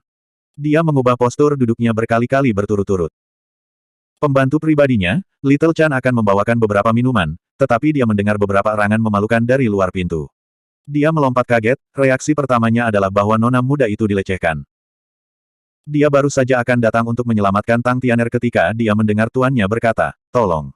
Sedikit lebih lambat, dia segera berhenti, ekspresinya menjadi sangat aneh. Nona muda tampaknya bersedia. Surga. Ada begitu banyak orang yang mencoba mendekati nona muda karena statusnya selama bertahun-tahun, tetapi meskipun dia menghadapi mereka semua dengan senyuman, dia selalu menolak mereka dengan kejam. Chan kecil telah memandang nona muda itu sebagai idolanya, seseorang yang memiliki pria di dunia ini di telapak tangannya. Tapi apa yang terjadi sekarang? Dia teringat kembali pada pria bernama Zuan. Dia telah meliriknya saat itu dan berpikir dia cukup tampan dan percaya diri. Tidak heran nona muda menyukainya. Tapi bukankah nona muda itu berubah pikiran terlalu cepat? Pria itu hampir berada dalam genggamannya, namun dia tampaknya tidak menghargai hubungan itu sama sekali. Sebagai seseorang yang bekerja di Zenyuan Merchant Group dengan orang-orang dari berbagai latar belakang, dan seseorang yang memiliki pengalaman di Hope of Freedom, Little Chan jelas tahu watak alami seperti apa yang dimiliki pria. Dia hanya merasa bahwa keputusan nona muda itu agak terlalu ceroboh. Tetapi pada akhirnya, Tang Tianer adalah tuannya. Karena dia telah membuat keputusan, apa yang bisa dilakukan pelayan seperti dia? Chan kecil agak penasaran pada awalnya dan ingin mengintip. Namun, dia tahu sifat nona muda itu. Jika tuannya sangat marah, Tang Tianer mungkin akan menikahkannya dengan bandit menakutkan. Dengan demikian, dia hanya bisa diam-diam mundur. Dia tersipu ketika dia mendengar suara-suara tertentu, bergumam. Mereka membuat begitu banyak kebisingan, apakah nona muda itu tidak malu? Karena takut reputasi nona muda itu ternoda, Chan kecil dengan cepat keluar dan memastikan tidak ada pelayan yang bisa mendekati tempat itu. Gerakannya tidak luput dari deteksi Zuan. Dia cukup penasaran, mengapa pelayan itu bertindak diam-diam. Namun, karena momen gangguan itu, dia tanpa sadar menggunakan sedikit lebih banyak kekuatan. Ah! Tang Tianer berteriak ketakutan. Kemudian, seluruh tubuhnya bergetar. Dia dengan cepat mendorong Zuan menjauh, lalu kakinya meringkuk di kursi, lengannya melingkari lututnya. Dia tampak seperti menahan banyak rasa sakit. Zuan melompat ketakutan. Dia berseru, ada apa? Apa aku menyakitimu? Tidak. Kamu bisa kembali sekarang. Aku akan memenuhi apa yang aku janjikan padamu. Tang Tianer membenamkan kepalanya di lututnya. Rambutnya yang indah tersebar di mana-mana. Apakah kamu benar-benar baik-baik saja? Zuan bertanya, Masih ragu. Aku sudah bilang aku baik-baik saja. Pergi saja. Tang Tianer sepertinya sedikit terisak. Zuan berpikir dalam hati, pikiran seorang wanita muda benar-benar berubah-ubah. Mereka baik-baik saja beberapa saat sebelumnya, namun sekarang mereka sudah berselisih satu sama lain. Dia berkata ketika dia pergi, kalau begitu kamu harus istirahat yang cukup. Tang Tianer menghela nafas lega ketika dia mendengarnya pergi. Dia mengangkat kepalanya dan memegang pipinya di telapak tangannya. Wajahnya panas mendidih. Dia bergumam pada dirinya sendiri, Tang Tianer, apakah kamu sudah gila? Bagaimana Anda bisa membiarkannya? Petik 2. Sementara itu, Zuan meninggalkan grup pedagang Zenyuan. Sekarang dia telah berurusan dengan masalah pembantu Xing, satu-satunya yang tersisa adalah masalah menyelamatkan Yuan Luo. Namun, tiba-tiba, seseorang yang tidak pernah dia duga akan menghalangi jalannya. Bab 1130. Meskipun baru-baru ini salju berhenti turun di Cloud Center Commandery, cuaca masih sangat dingin. Orang-orang yang datang dan pergi hampir semuanya terbungkus erat dengan pakaian yang berat. Namun, wanita yang berdiri di depan Zuan berpakaian ringan. Kakinya yang panjang dan lurus hanya ditutupi stoking hitam, menarik perhatian semua pria yang lewat. Meskipun dia jelas sangat cantik, mata orang-orang tetap tidak bisa tidak tertarik ke arah kaki itu. Kulitnya yang seputih salju membentuk kontras yang kuat dengan batas rendah stoking hitamnya. Hanya satu pandangan akan membuat sulit untuk mengalihkan pandangan seseorang. Jika orang lain berpakaian seperti itu, mereka mungkin dengan mudah terlihat genit dan menggoda. Namun, ketika dia memakainya, itu tidak membawa perasaan duniawi sama sekali. Itu, dipasangkan dengan lehernya yang ramping dan elegan, serta sanggul rambutnya yang halus, membuatnya tampak lebih mulia dan halus. Zuan terkejut dan senang melihatnya. Dia bertanya, "Kakak kepala sekolah, mengapa kamu ada di sini?" Mengingat stoking yang berbeda dan kaki yang panjang dan indah itu, siapa lagi selain Jiang Luofu? Apakah kamu tidak senang melihatku? Jiang Luofu menjawab sambil tersenyum. Tentu saja, saya sangat senang sehingga saya tidak percaya apa yang saya lihat, kata Zuan sambil berjalan, merasa sangat tersentuh. Mulutmu itu semanis biasanya, kata Jiang Luofu, berbalik untuk berdiri bahu-membahu dengannya. Dia bertanya, haruskah kita mencari tempat duduk dulu? Oke, jawab Zuan. Ada terlalu banyak mata dan telinga yang mengawasi tempat tinggal sementara. Dia jelas memiliki sesuatu untuk dikatakan padanya. Karena itu, dia membawanya ke kedai teh terdekat. Kedai teh itu ramai dengan orang-orang, yang semuanya mengobrol dengan gembira di meja masing-masing. Namun, ketika Jiang Luofu masuk, seluruh bangunan menjadi sunyi. Tak satu pun dari mata pelanggan bisa meninggalkan kakinya. Jiang Luofu sudah terbiasa dengan pemandangan seperti itu. Dia berjalan melewati mereka secara alami, sepatu hak tingginya mengetuk tanah. Suara yang dibuat oleh sepatu hak tinggi itu seolah-olah menghantam hati para penonton, membuat detak jantung mereka berdebar kencang. Zuan menghela nafas dengan takjub. Hanya seseorang dengan kehadiran kuat Jiang Luofu yang dapat mengintimidasi massa dengan benar. Jika itu orang lain, sekelompok orang mesum pasti sudah mengelilingi seorang wanita secantik dia. Saat kaki indah itu menghilang selangkah demi selangkah ke lantai 2, gelombang desahan mengikuti. Kemudian, semua percakapan berubah ketika orang-orang mencoba menebak dari klan mana wanita ini berasal. Mereka semua mulai mencoba mencari tahu latar belakang keluarganya. Kamu sepertinya menertawakanku, kata Jiang Luofu, menatap Zuan dengan senyum ambigu ketika mereka tiba di kamar pribadi di lantai atas. Bukannya aku menertawakanmu, tapi aku khawatir kamu mungkin kedinginan, jawab Zuan. Dia telah melihat bahwa meskipun ada mantel bulu yang menutupi bagian atas tubuh Jiang Luofu, bagian bawahnya hanya ditutupi oleh rok dan stoking sutra hitam. Dia merasa seolah-olah bahkan kakinya sendiri menjadi dingin hanya dengan melihatnya. Bukankah hal-hal indah dimaksudkan untuk dihargai? Jiang Luofu menjawab secara alami sambil tertawa. Zuan benar-benar ingin menyeret Yan Suehen dan membuatnya mendengarnya. Mengenakan celana di bawah gaun, apakah itu yang akan dilakukan manusia? Selanjutnya, orang biasa mungkin merasa kedinginan jika mereka berpakaian seperti ini, tapi kami adalah kultivator, jadi apa yang perlu dikhawatirkan? Jiang Luofu menyilangkan kakinya dalam postur yang berbeda saat dia berbicara. Zuan tercengang. Baru kemudian dia menyadari bahwa dia hanya secara tidak sadar merasa bahwa Jiang Luofu mungkin kedinginan karena Yuan Luo takut dingin. Benar, kita semua adalah kultivator. Siapa yang peduli dengan sedikit kedinginan? Kultivasi Yuan Luo sangat tinggi, jadi fakta bahwa dia takut dingin itu sendiri aneh. Sekarang dia memikirkannya, itu mungkin karakteristik Medusa. Ras ular lebih menyukai iklim yang lebih panas daripada yang lebih dingin.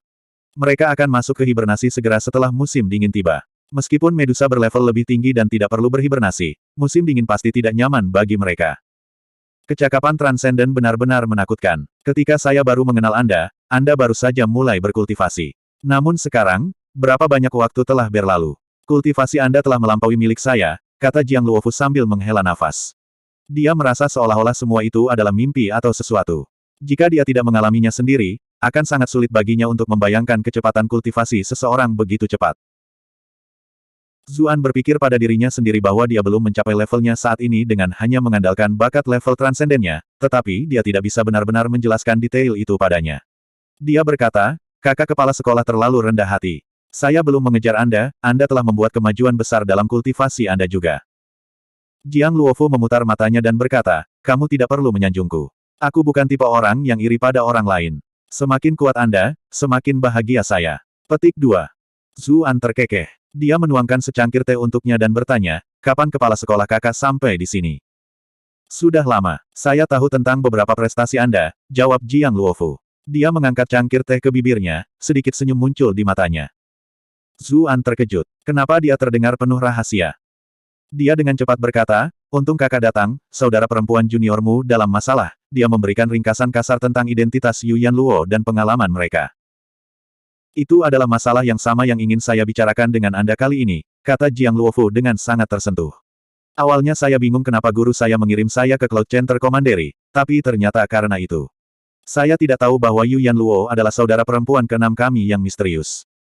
Zuan tercengang. Penampilan yang dalam dan mendalam dari sang libationer muncul di benaknya. Apa yang dia pikirkan? Jika Anda tahu sesuatu akan terjadi di sini, mengapa Anda tidak mencoba menghentikannya terlebih dahulu? Kakak ketigamu itu benar-benar terlalu tidak masuk akal. Dia bahkan melakukan hal seperti ini pada saudara perempuan juniornya sendiri, dia tidak bisa menahan diri untuk tidak berkata dengan jijik.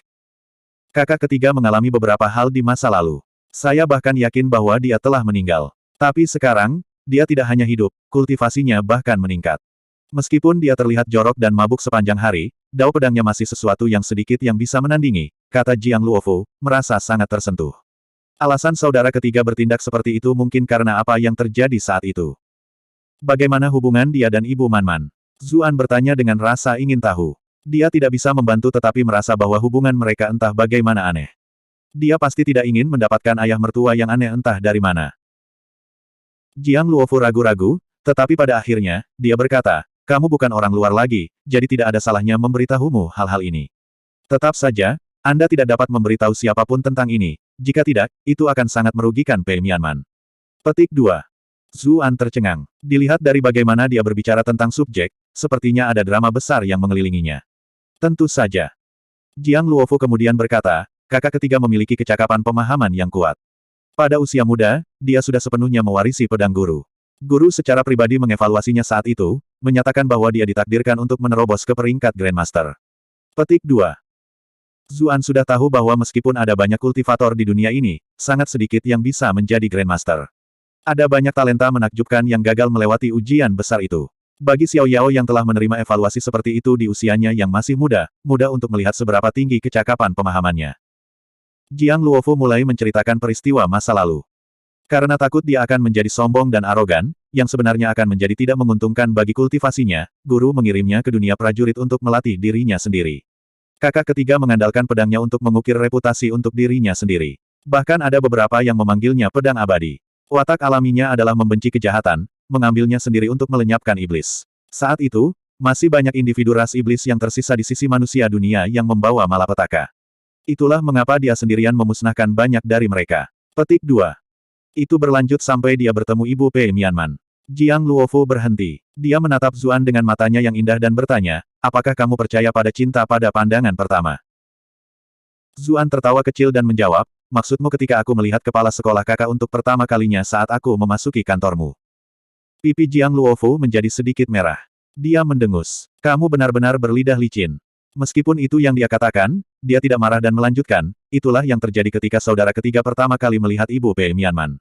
Namun, identitas mereka membuat mereka berpisah selamanya. Pada akhirnya, saudara ketiga memutuskan untuk tetap setia pada daunnya sendiri dan menyerang Ibu Pei Mianman. Petik 2. Tunggu. Zuan mengerutkan kening. Bukankah daunnya melenyapkan kejahatan? Mengapa dia menyerang Ibu Pei Mianman? Kecuali. Memang, Jiang Luofu menghela nafas. Ibu Pei Mianman berasal dari ras iblis. Tidakkah menurutmu elemen api Pei Mianman sangat aneh? Ini adalah api hitam pekat. Itu adalah kemampuan yang berasal dari Demon Rache, dan lebih jauh lagi kemampuan yang sangat langka. Zuan terdiam. Surga, tolong berhenti main-main denganku. Itu Yuyan Luo sebelumnya, dan sekarang Pei Mianman. Bisakah saya tidak memiliki seorang gadis normal di sekitar saya?